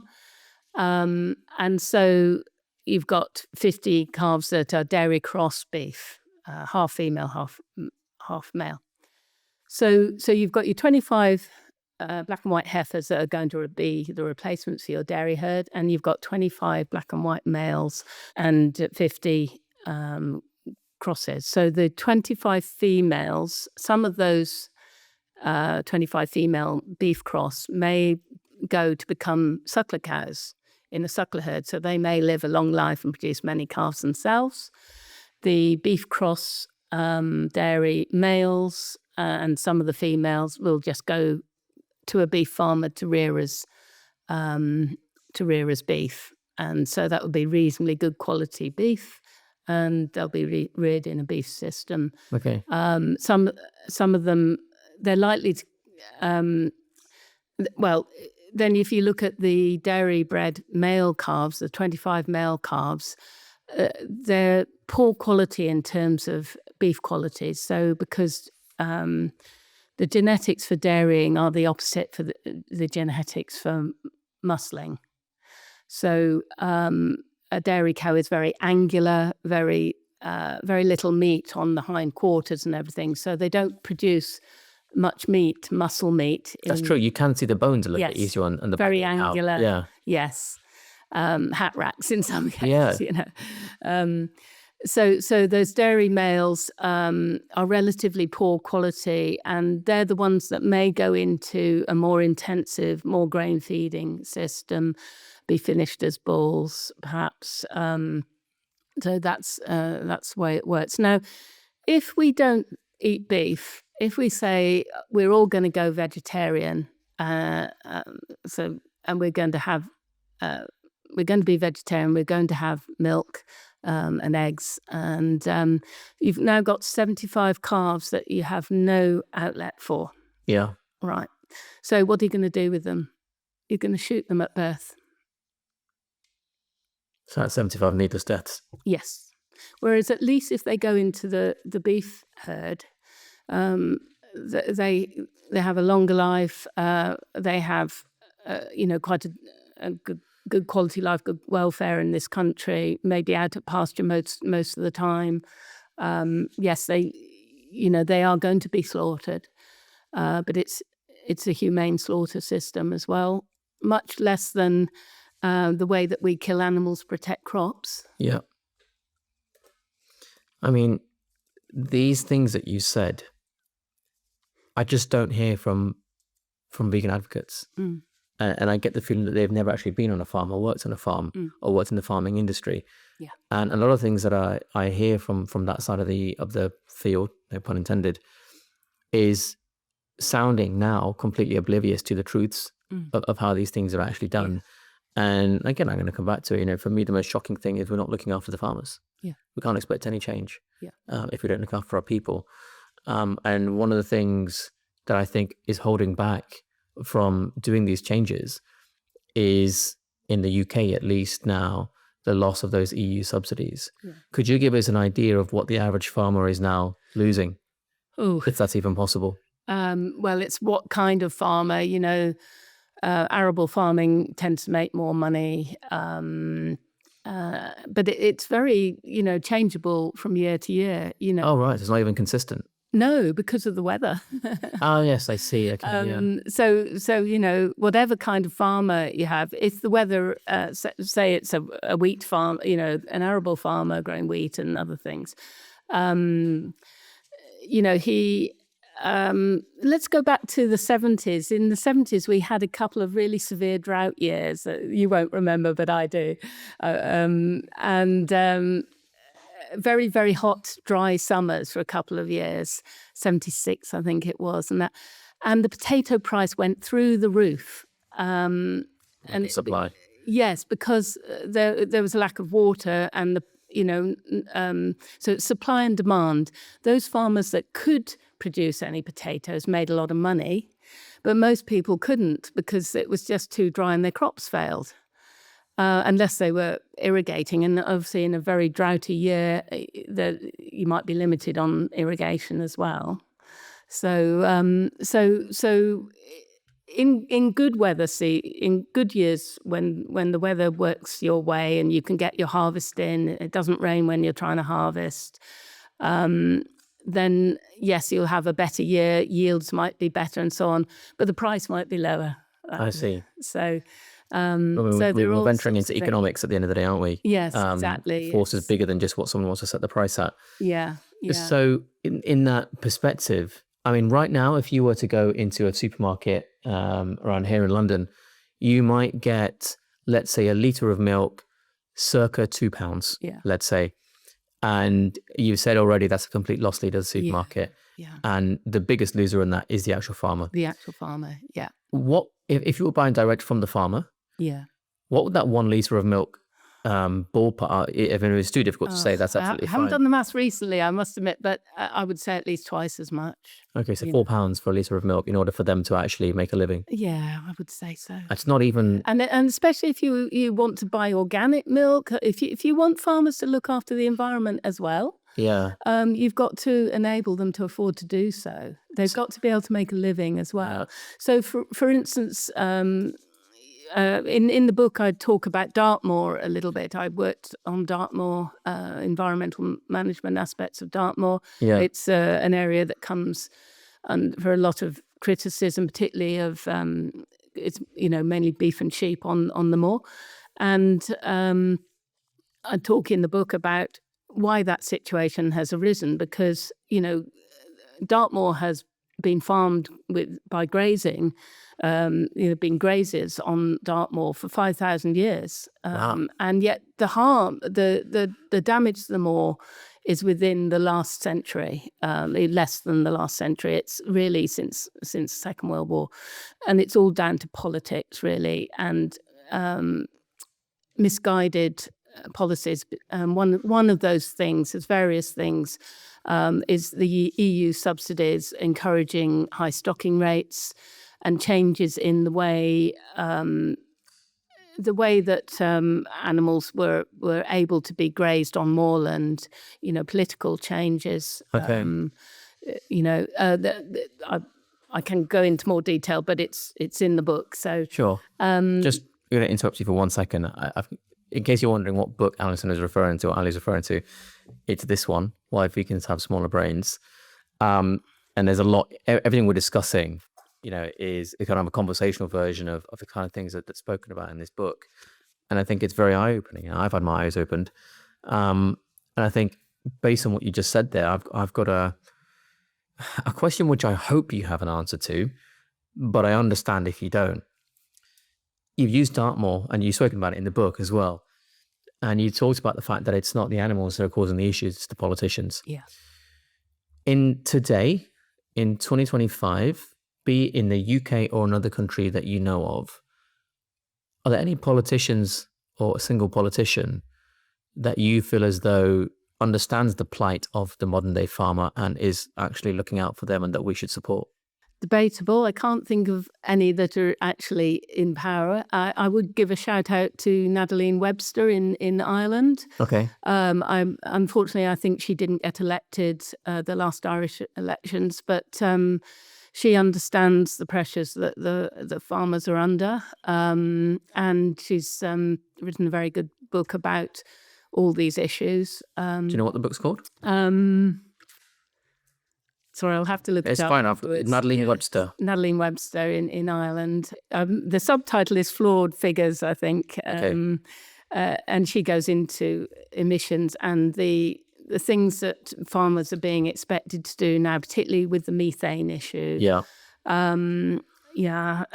So she's got a good and she was brought up on a farm.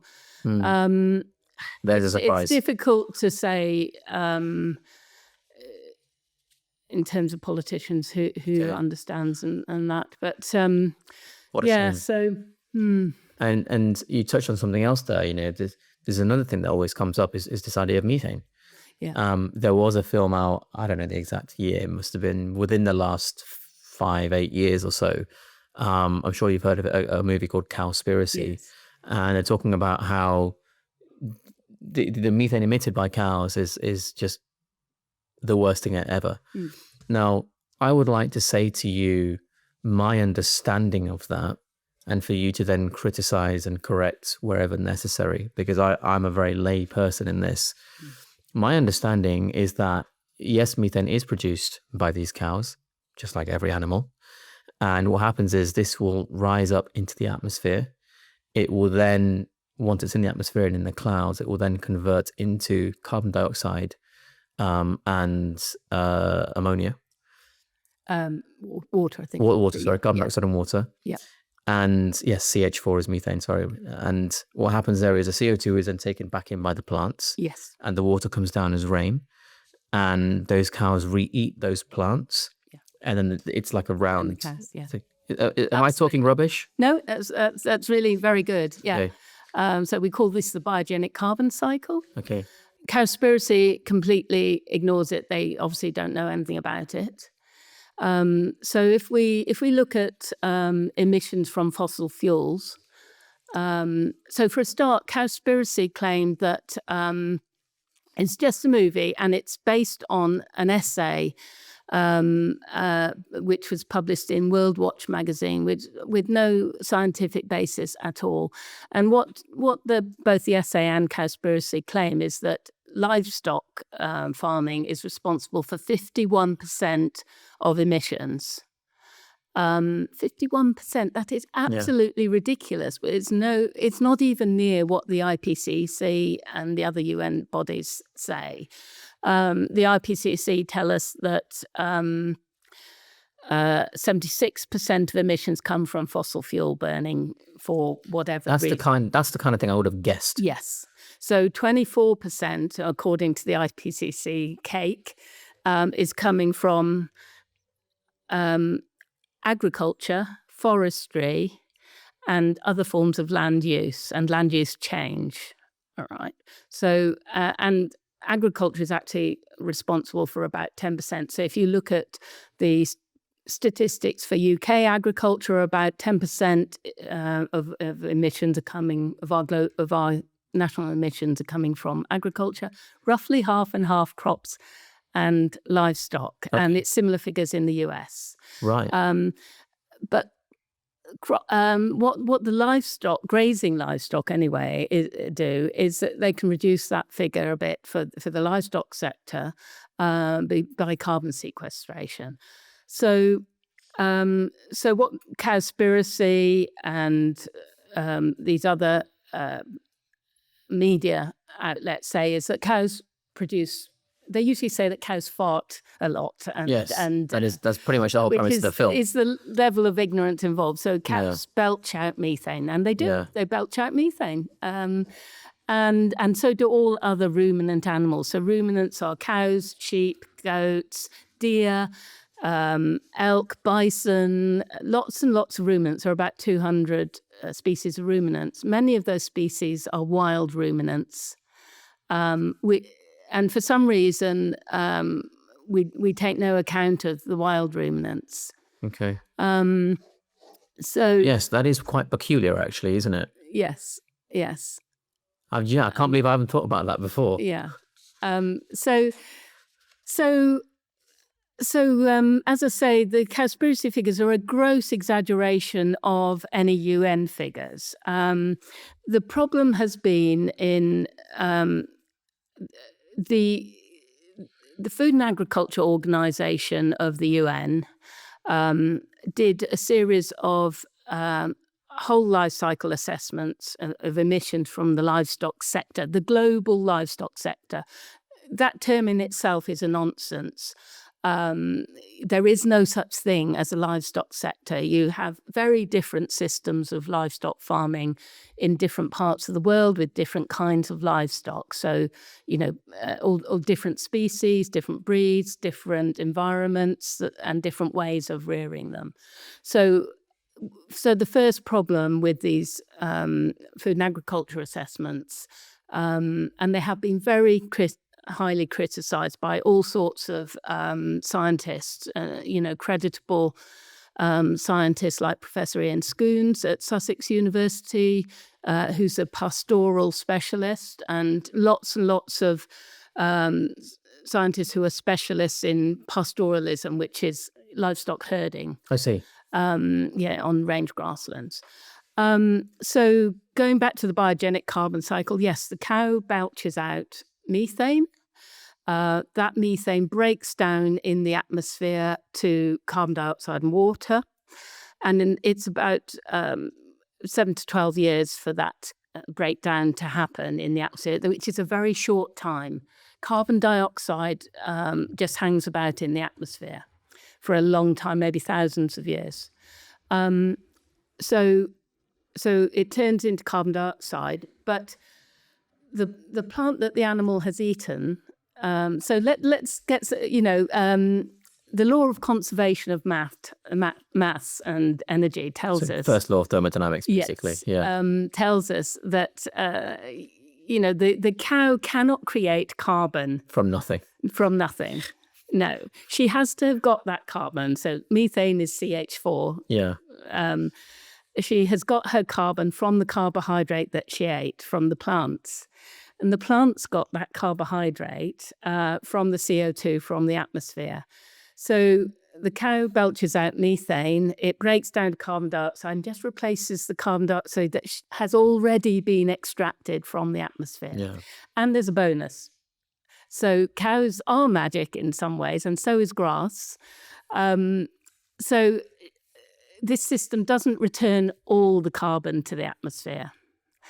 Some of that carbon is diverted into the soil, carbon capture in soil. Soil is the largest terrestrial source, largest terrestrial store of carbon. Yeah, only the ocean stores more carbon.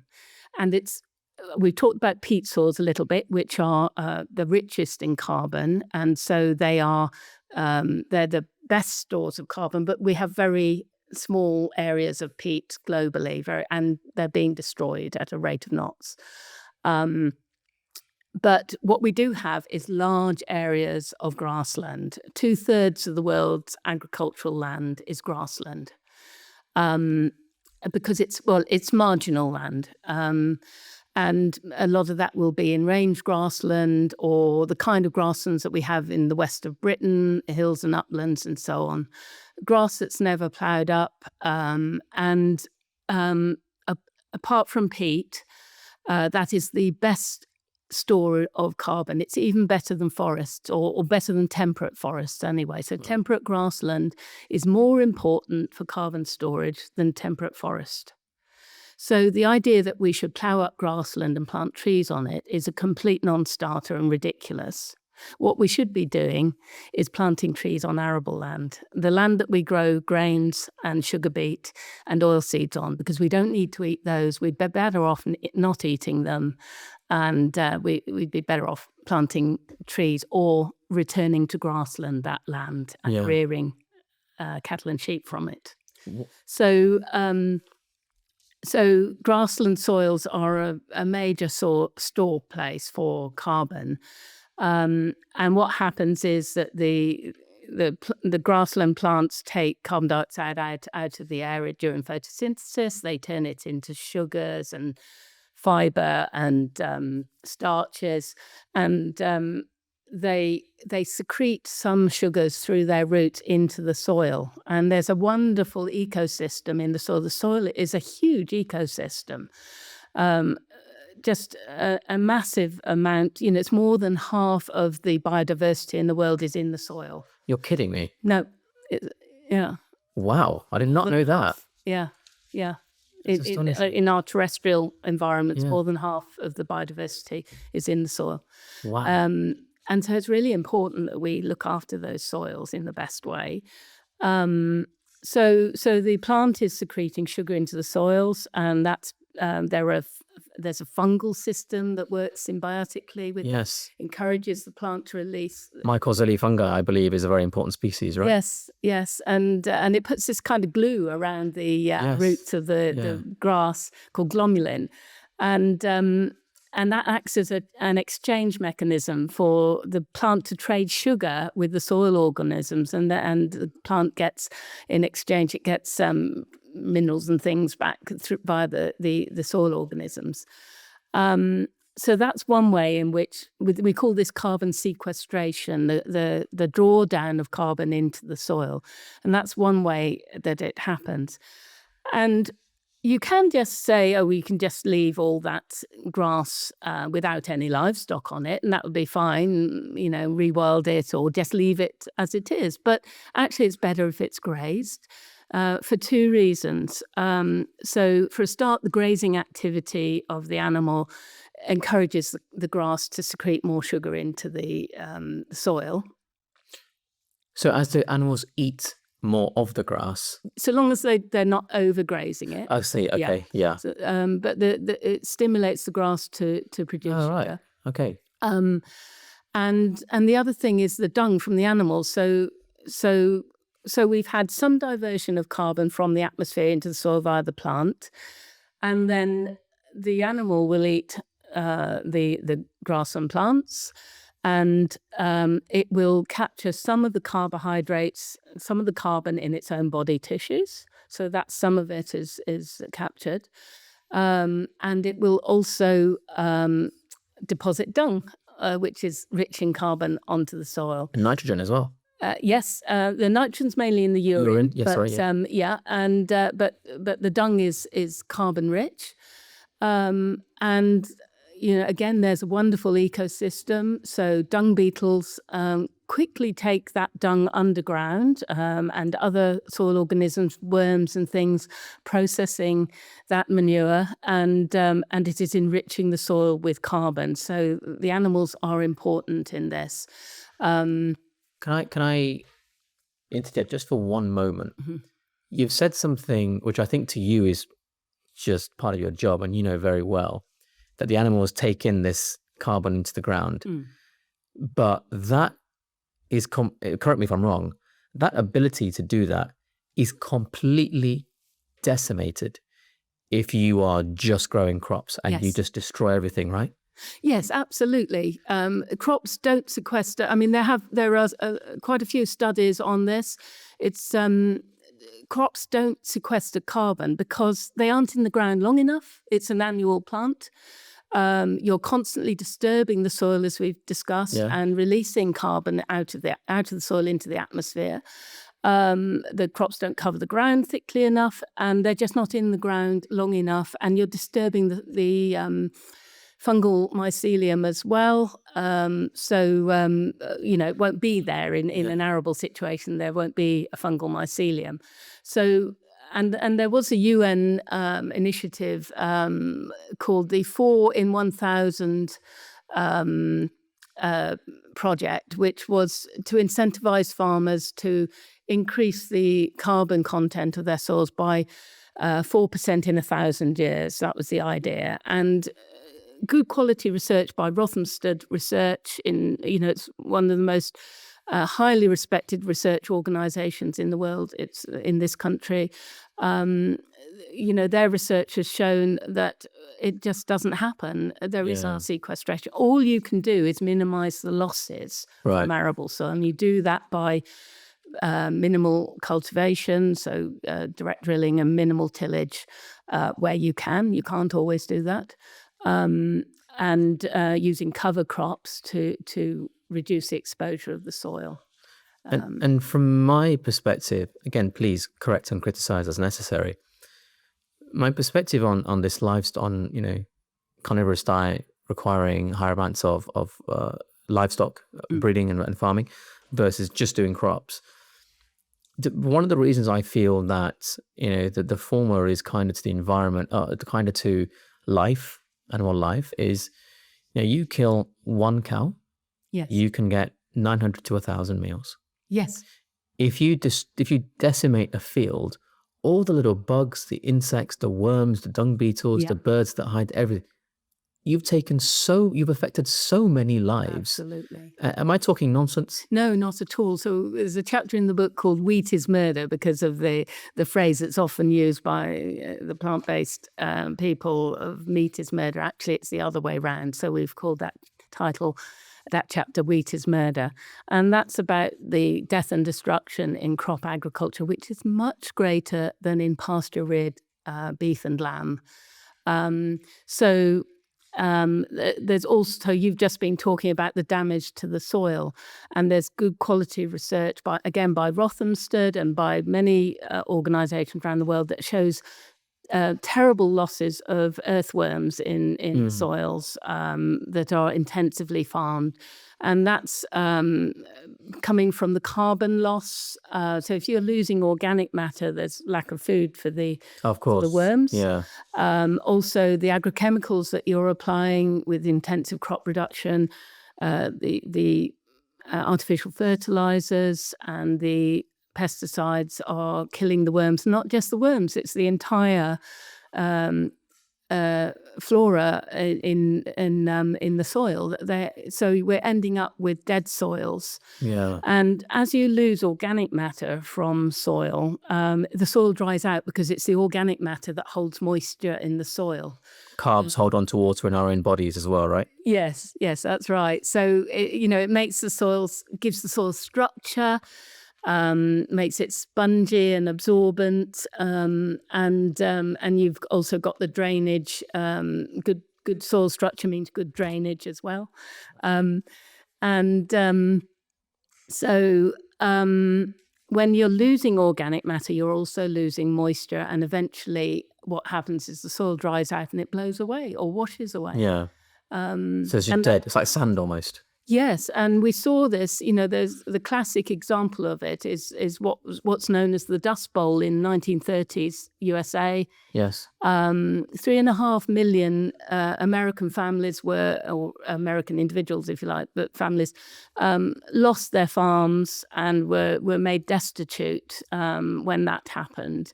Because what had happened was you've got the central grasslands in North America, which was originally range grassland. Yeah. And it was the soils of that land were created by bison, ruminants. So they were created by the prairie grasses and the bison. 60 million bison in that part of the world before the European settlers arrived and decimated them. And so what happened was in the 30s, they started converting a lot of those grasslands to arable farming, to wheat and other things. And you see, these huge expanses and massive combine harvesters. And the soil just blew away because they destroyed the soil structure and the grassland plants that are holding the soil there. Yeah. And the soil just blew away and left them with nothing and no crops and everything. And it became destitute. And that damage has continued. I think it's 75% of the central grasslands has been converted to arable now. In the US? In the US, yeah. So this is such an important ecological destruction at the end of the day. Yes, both in terms of the soil and carbon capture, And it's such a lot, or it was such a large area. And in later on, I think it was in the 60s or 80s, 70s or 80s, they converted even more grassland to crops in those areas. So they never learnt their lesson. No. And also it's the impact on the whole ecosystem. So in the central grasslands, 74% of the bird species have declined. There was a report out a couple of weeks ago, a month ago perhaps, on 80% of butterfly species have been lost in the States, or 80% decline in butterfly species. 80% of butterfly species have declined or become extinct in the States. God. I'm guessing even the bee population is going to be decimated. Yes. And that's so crucial for cross-pollination. Exactly. Bees and all wild insects. So there was a landmark study from Germany, a 27-year study. So long-term, good quality studies came out in, I think it was 2017. How long-term are we talking? So their study was 27 years. Okay. And they looked at insect populations, and in those 27 years, the insect populations fell by 80%. 80% reduction in insect biomass. I think it's flying insects they specifically looked at. But Rothamsted has done similar studies, and we're seeing the same pattern, around about 80% loss of insects. So, often people say, oh, you don't see the insects anymore. In the summertime, you don't get the bugs on your windscreen. Yeah. It's true. We've got many studies now that show this is real, and it's crop farming that's doing it. It's not livestock farm, because the main cause of this decimation of the insect populations, the earthworm populations, is pesticides and also eradication of habitat. Yeah.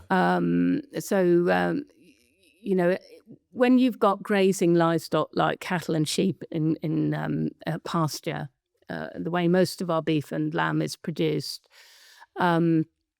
there are degrees of how good that is, depending on how biodiverse the grassland is and so on. But overall, it's much less harmful, and those animals live alongside wildlife. You're not using pesticides. You're not using huge amounts of artificial fertilizer, if any, and the animals are creating a mosaic of grass heights and encouraging that. Now, if you do the job really well, as in a regenerative grazing system, which, for instance, the work of Alan Savory, who's a Zimbabwean... Yes, Savory Institute, yeah. Yes, that's right, the Savory Institute. He's a Zimbabwean-born zoologist, ecologist, and he realised that it wasn't just animal numbers, what we think of as overgrazing, so the classic complaint against livestock of overgrazing. It wasn't just the numbers of animals that mattered, and actually it's the way that you move the animals.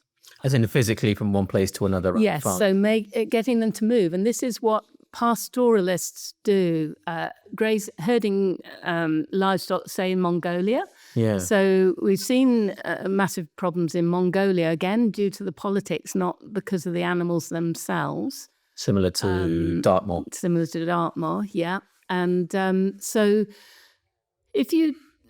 throughout my career, even in my early years, there was a constant debate about how you should graze your cattle or your sheep. Should you set stock them, i.e. you've got an area of grass and you turn them out across the grass. You might keep some closed up to make hay or silage, but the rest of it you just let them go, basically, and give them the whole area. And the other version is rotational grazing, where you move them from paddock to paddock. So the kind of holistic planned grazing that Alan Savory advocates, I know Alan hates the term mob grazing, but that's often used as shorthand for it. I've heard that phrase many times, yes. There's much more to it than that. But what you do is you graze the animals in a tight bunch for a short time, and they graze very intensively, and they deposit dung intensively in that area, and they deposit urine and they trample the grass in that area. You're talking, say, about a week? No, probably only a day. Right. Yes, probably just a day in an area, and then you move them on. So small paddocks, moving them on. These days, so the farm that I buy my beef from, they're using e-collars. Okay. So you don't even need fences. It creates a virtual fence, and you can move the animals on at any time, or give them a bit more grass if they need it, whatever. And it sort of mimics the way wild herds of antelope or bison or whatever would graze in somewhere like the African Serengeti when they're predated, because they're going to keep together as a tight bunch. So that's very true. Yeah, natural system. And the animals move on when they're as the predators put pressure on them and so on. So this is what you do in the regenerative system. And some aspects of it are, to me, they're very different from the grassland management I was brought up with. And I did research on grassland management and how you optimize this.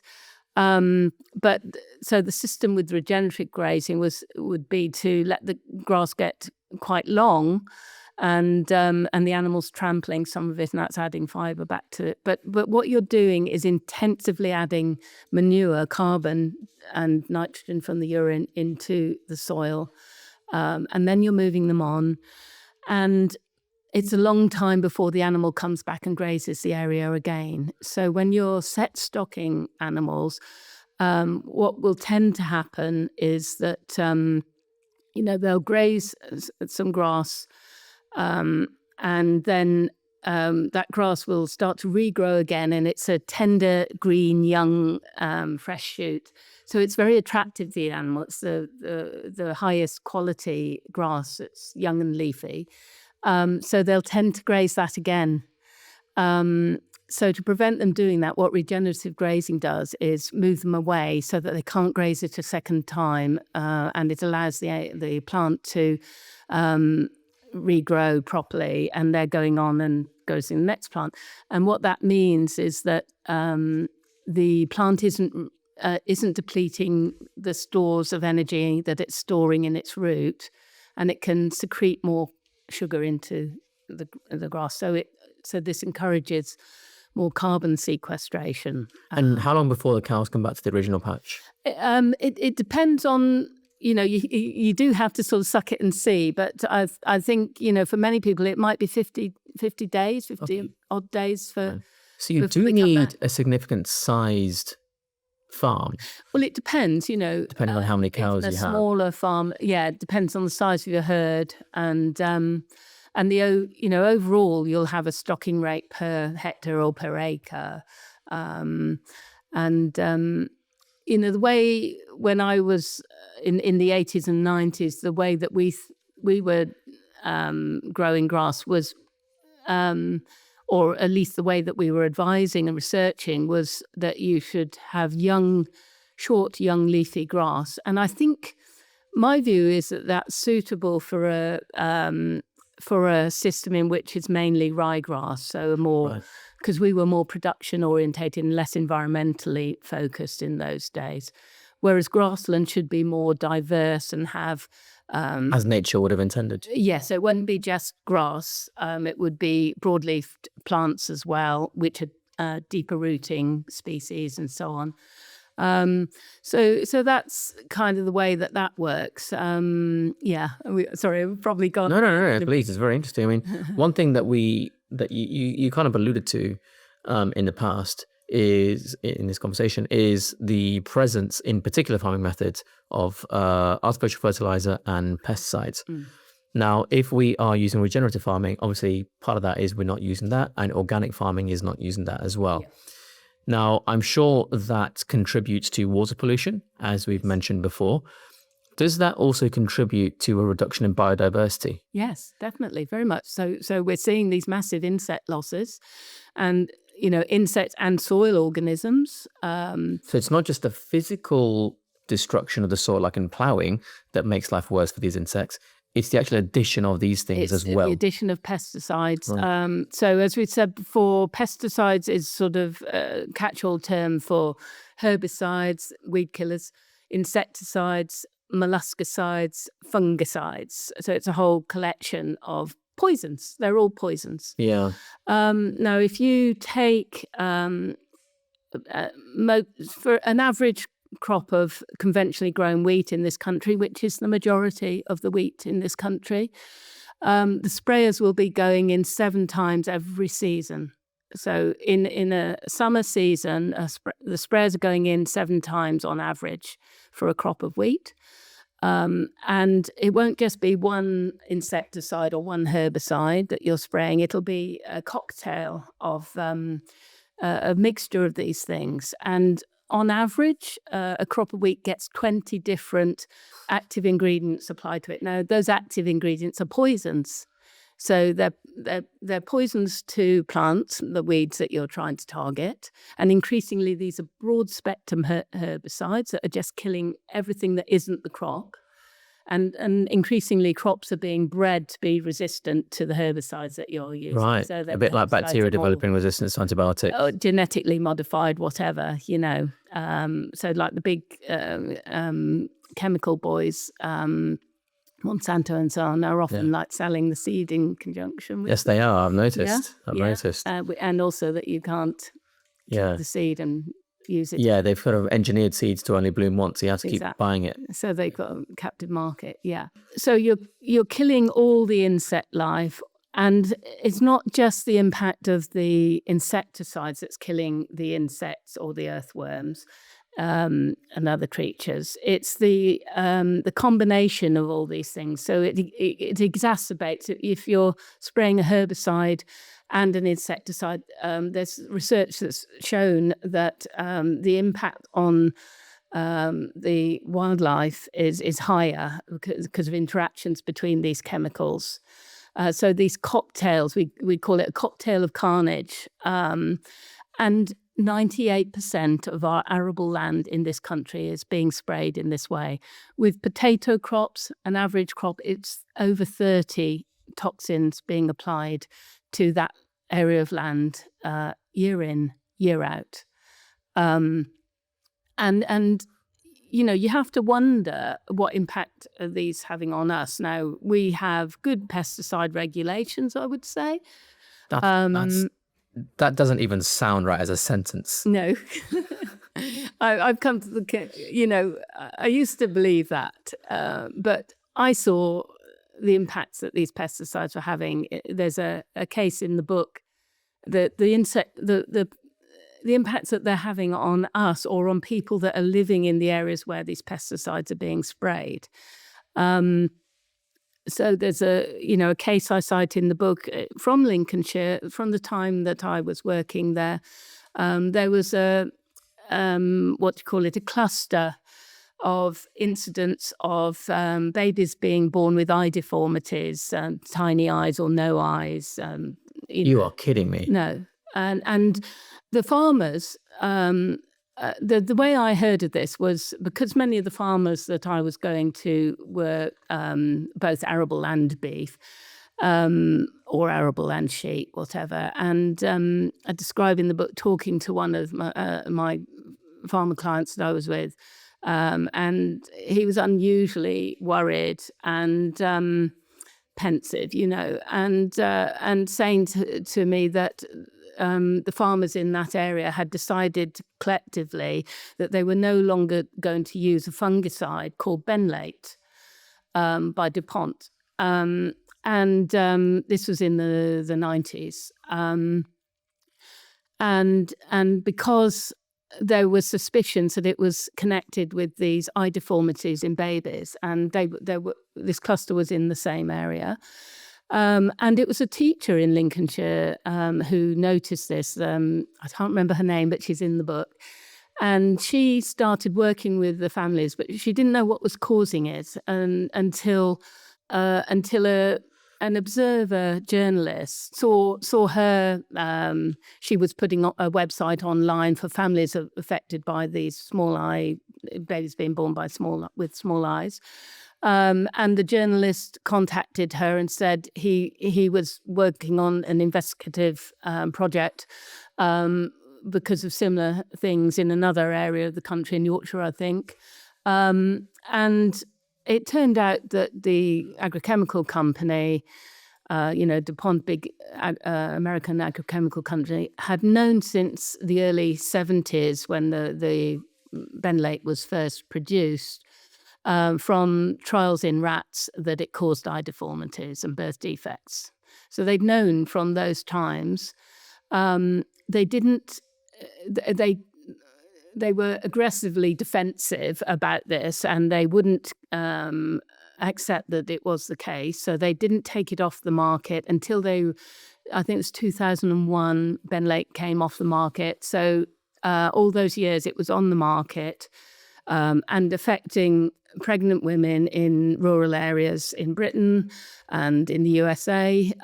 There was...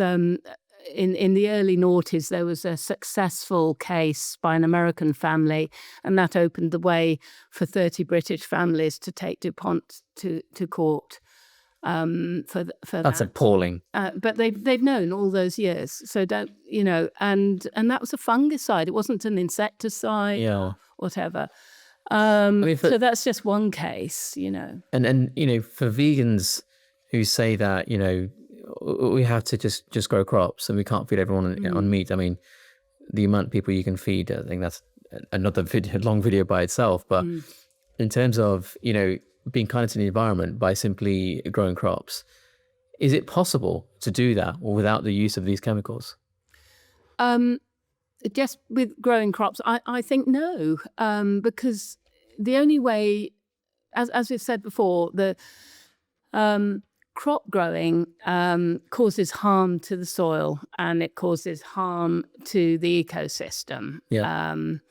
And it's the grass and the livestock that restore that harm. So in an arable rotation, I mean, there's a limit to the habitat restoration that you're going to get in an arable system. In a permanent grassland system where you're just continuously growing grass and livestock, you've got much greater opportunities for biodiversity and soil carbon capture and everything. But so some plant-based lobbyists will say, well, you can use mulching, green mulching, this kind of thing, and that's perfectly good enough. Well, actually, it's really difficult to sustain that and sustain the soil quality. It's the livestock manure and the grass and the grazing that puts the carbon back into the soil and rests the land. So, and in terms of yields, if you're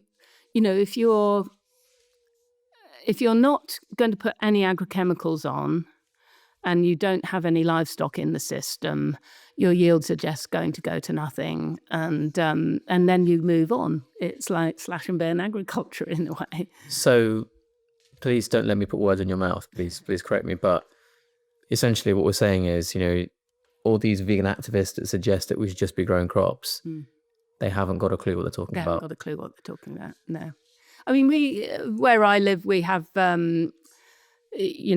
people that are doing veg organically and everything, and will make the most use of their, mulching opportunities and that. But they're usually also buying in manure from livestock, organic livestock, or they might have some livestock coming on.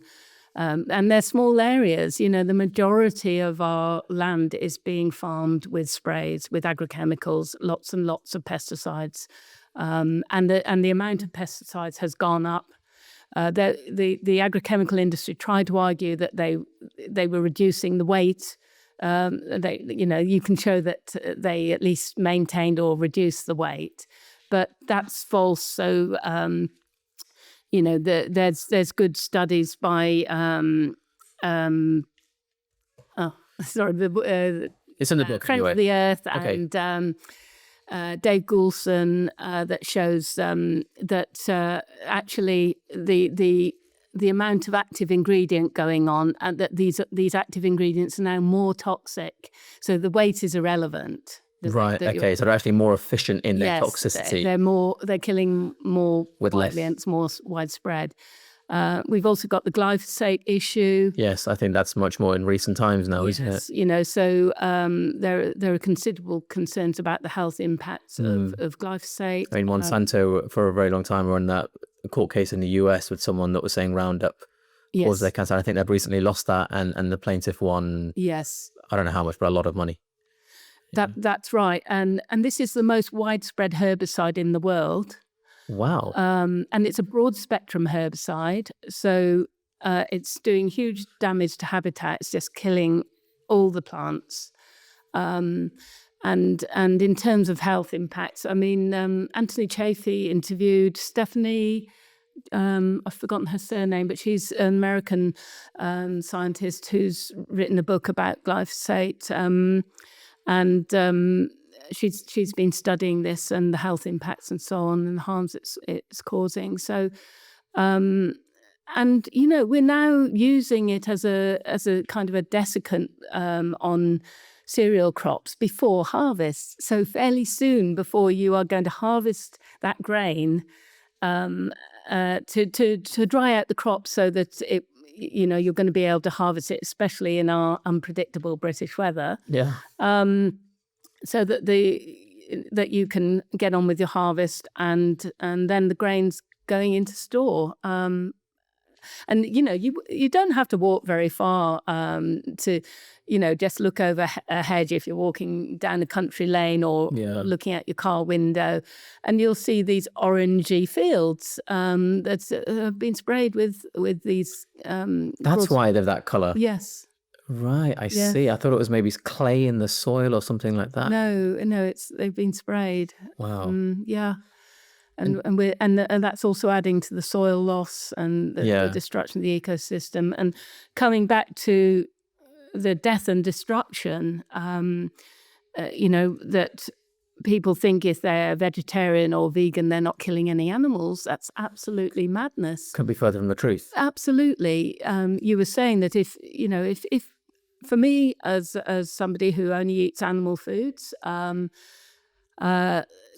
mainly beef and lamb, a cow is a large animal, so it as you say, it produces a lot of meals, and it's nutrient dense food. So it goes a long way. We used to hunt mammoths, right? Yes. And I think there's a reason we hunted mammoths and not tiny insects. Animals, and because we want the fat as well. Yeah. And so I think I estimated in the book that if you were just going to kill a cow and eat a cow, and the fat and the meat from that cow and the organ meats from that cow would provide you with everything that you need in terms of nutrition. You don't need anything else to be fully nourished, and you don't need any supplements with that. And that meat would last, 2 to 3 years. Yeah. Sean Baker said, not for me, but maybe not, but the average person. Depending on how much you eat. But if you take a crop of wheat, if you look at what happens in this country, grains and all these arable crops are very attractive to wildlife. In Britain, we shoot around about 3 million wood pigeons every year to protect crops from wood pigeons. That's just one species. We're killing lots and lots of species of birds which are otherwise protected. Farmers are licensed to kill them, or not, or farmers or people that want to go and shoot on farmland. Often it's people wanting to enjoy the sports, basically, Yes. So there are lots and lots of birds: wood pigeons, crows, magpies, jays, geese, ducks. Huge numbers of birds being killed in this country and elsewhere. There's a book called Meat by Matthew Evans, and he talks about the number of possums you have to kill to grow a crop of peas, for instance. Hundreds and hundreds of them. So we're killing millions of birds every year. just in this country. And then millions of rabbits and hares and deer. In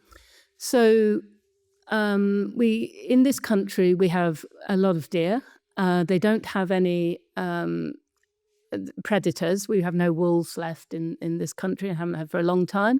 But we've got a lot of deer, and because they aren't predated, they thrive and their numbers go up. We shoot about 350,000 deer every autumn. Now that is a lot of that is to protect crops from being eaten by the deer. In some cases, it's to protect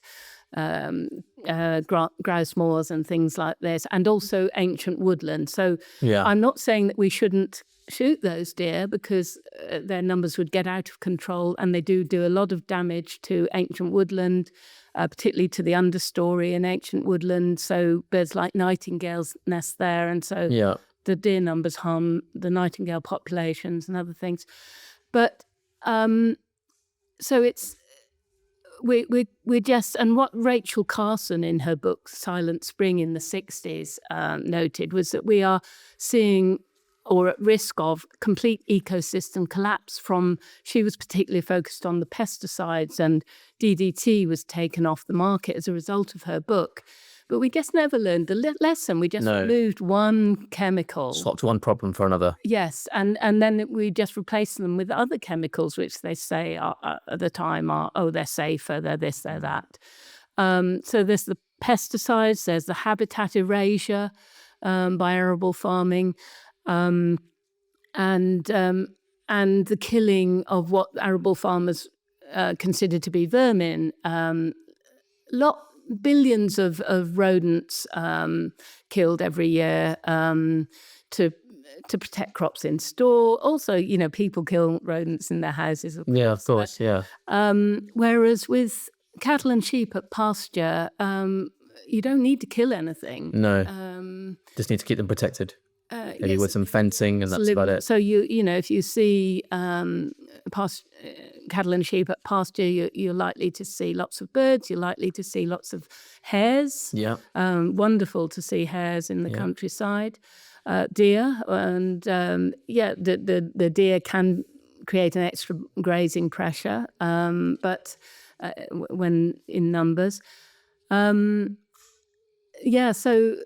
it's far greater killing of animals, and in a much less humane way, usually by shotgun or by poisons. It's not great. I mean, and the insects, trillions, quadrillions of insects that are being obliterated. And the problem with that, I think, is it's not easy because they're so small. We don't physically see it. Like when you think of a cow being slaughtered, like it's very easy to imagine it goes to a slaughterhouse. It's a very visual thing. Because we don't see a lot of the loss of life coming from monocropping or even not monocropping, crop rotation and all these sorts of things, and basically arable farmland. It's very hard to understand that many more lives are being lost. You just can't see them because they just disappear. To give you an example, I talk about badgers in the book. So obviously there's been a huge campaign against the culling of badgers. The badger cull has been mainly in the southwest of England and South Wales, because that's where badgers have TB. I think the British government has now decided not to continue culling, and I'm not saying that it's an effective thing to do. The suggestion is it probably isn't. But what I say in the book is the reason that we cull badgers in this region, in the southwest region and South Wales, is because their numbers are very high, and it's because that area is a cattle and sheep area. Right. So we have lots of grassland, we have lots of cows. They create great habitat for badgers, and lots of food for badgers. So healthy soils, lots of worms, and other beetles and things, lots of hedgerows and trees. This is all a byproduct of cattle and sheep farming. Nobody talks about the east of England, the arable areas, and badgers in that, because we're not culling them there because they're not there. Yeah. Because their numbers are very low in that part of England because there's no habitat for them and there's no food in the soil, or there's the worm populations are being decimated, the beetles and everything. So which is really the problem? Is it the cows? So it's blamed on cows. So this is another way of getting at cattle farmers. Is it really the cows that are harming the badgers, or is it the arable farming? Yeah. I think it's pretty obvious. All right. Yeah. I want to ask you, we'll finish up. I want to ask you something which I didn't think I would be asking you at the start of this interview, at least. Understanding a lot more about the lack of quality of life and no, let me rephrase that. The lack of quality of business for farmers and how difficult it is and the pressures that they face on a day-to-day basis.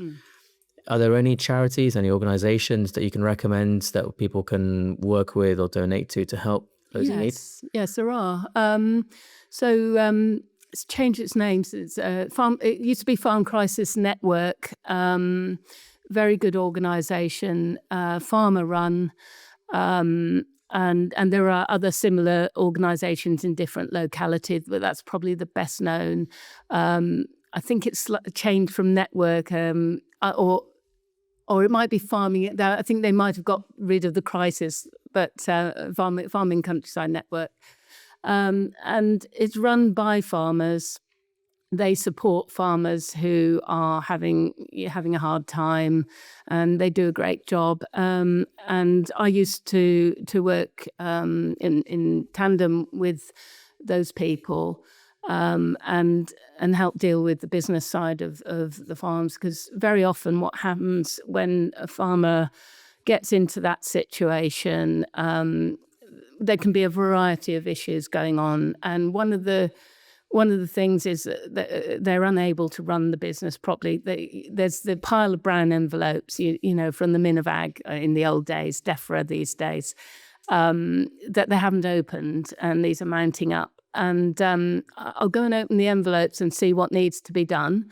This is what I used to do. I'm not involved in that anymore, but that's the kind of thing that the Farm Crisis Network people can do, and also provide counselling and support for the whole family.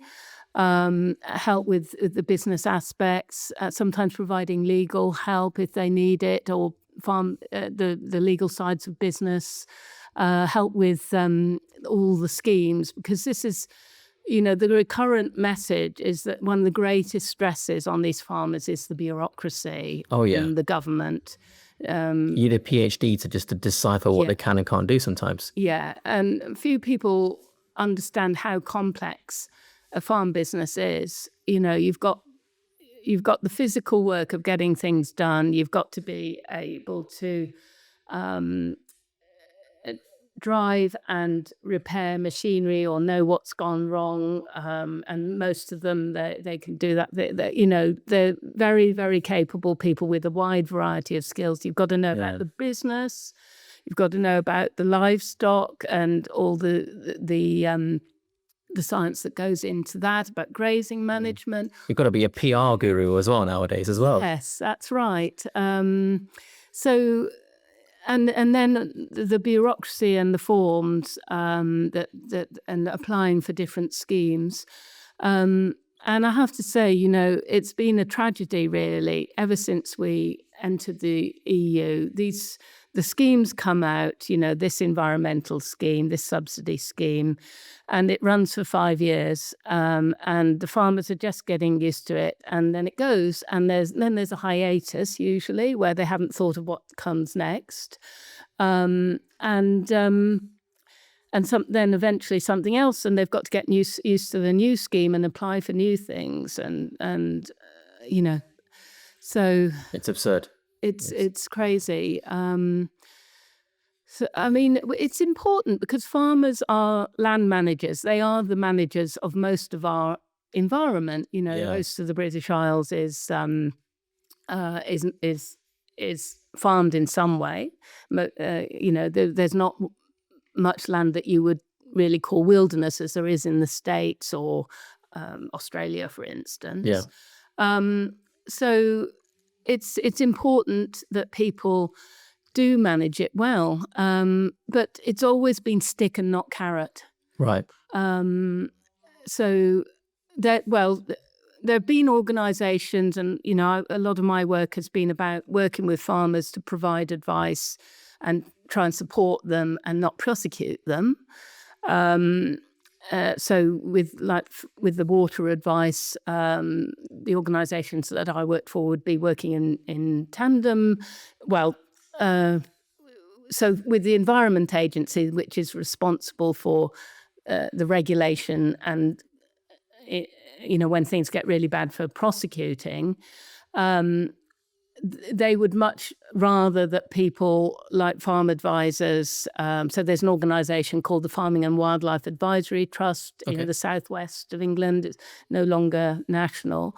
And there are other organisations. These are all being run as charities and not-for-profits. And good people earning very low wages to provide such important advice and work with farmers. So the whole sector is underinvested and underpaid. What a surprise! Yeah. So you're trying to advise and educate rather than legislate and prosecute. But there's a lot more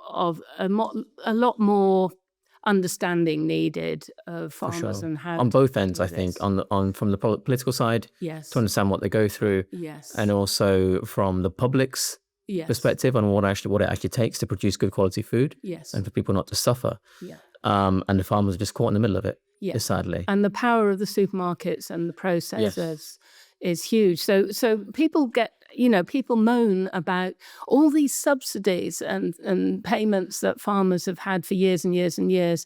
That's true. They have been paid to the farmers, but most of that money has ended up in the pockets of the food manufacturers and the retailers, because the farmer's price. It has subsidised the price that the farmer has been able to get for his product. Yeah. What a sad state. It's very sad. Yeah. Hopefully things will get better. Thank you so much for coming on down. It's been a very profound conversation. I've learned a lot of things I was not expecting to learn. I have a newfound appreciation for what it takes to be a farmer in this modern day and age. I'm very glad that I have an interest in farming and that I'm planning on doing farming qualifications and things. Who knows, maybe one day I will end up a farmer. I wouldn't discount that at all. Probably just keep animals for pets though, rather than anything else, because of the amount of work and political science that's needed to maneuver those things. But if you're interested in a lot of things that we've spoken about today and a sort of deconstruction of the many common myths that exist in both sides of the dietary spectrum and what impact that has on our ecosystem, our health, and the farming landscape. Ali is one of the authors of Why Vegans Have Smaller Brains. And how cows reverse climate change. Yes, which is the plot that we were talking about today. Yes. So check that out. That is already out. I thank you so much for coming on down. And maybe we can even have you back in the future, because there's even more things that I wanted to speak to you about. Yeah, it's endless, isn't it? I really enjoyed it. Thank you very much. Thank you. Thank you.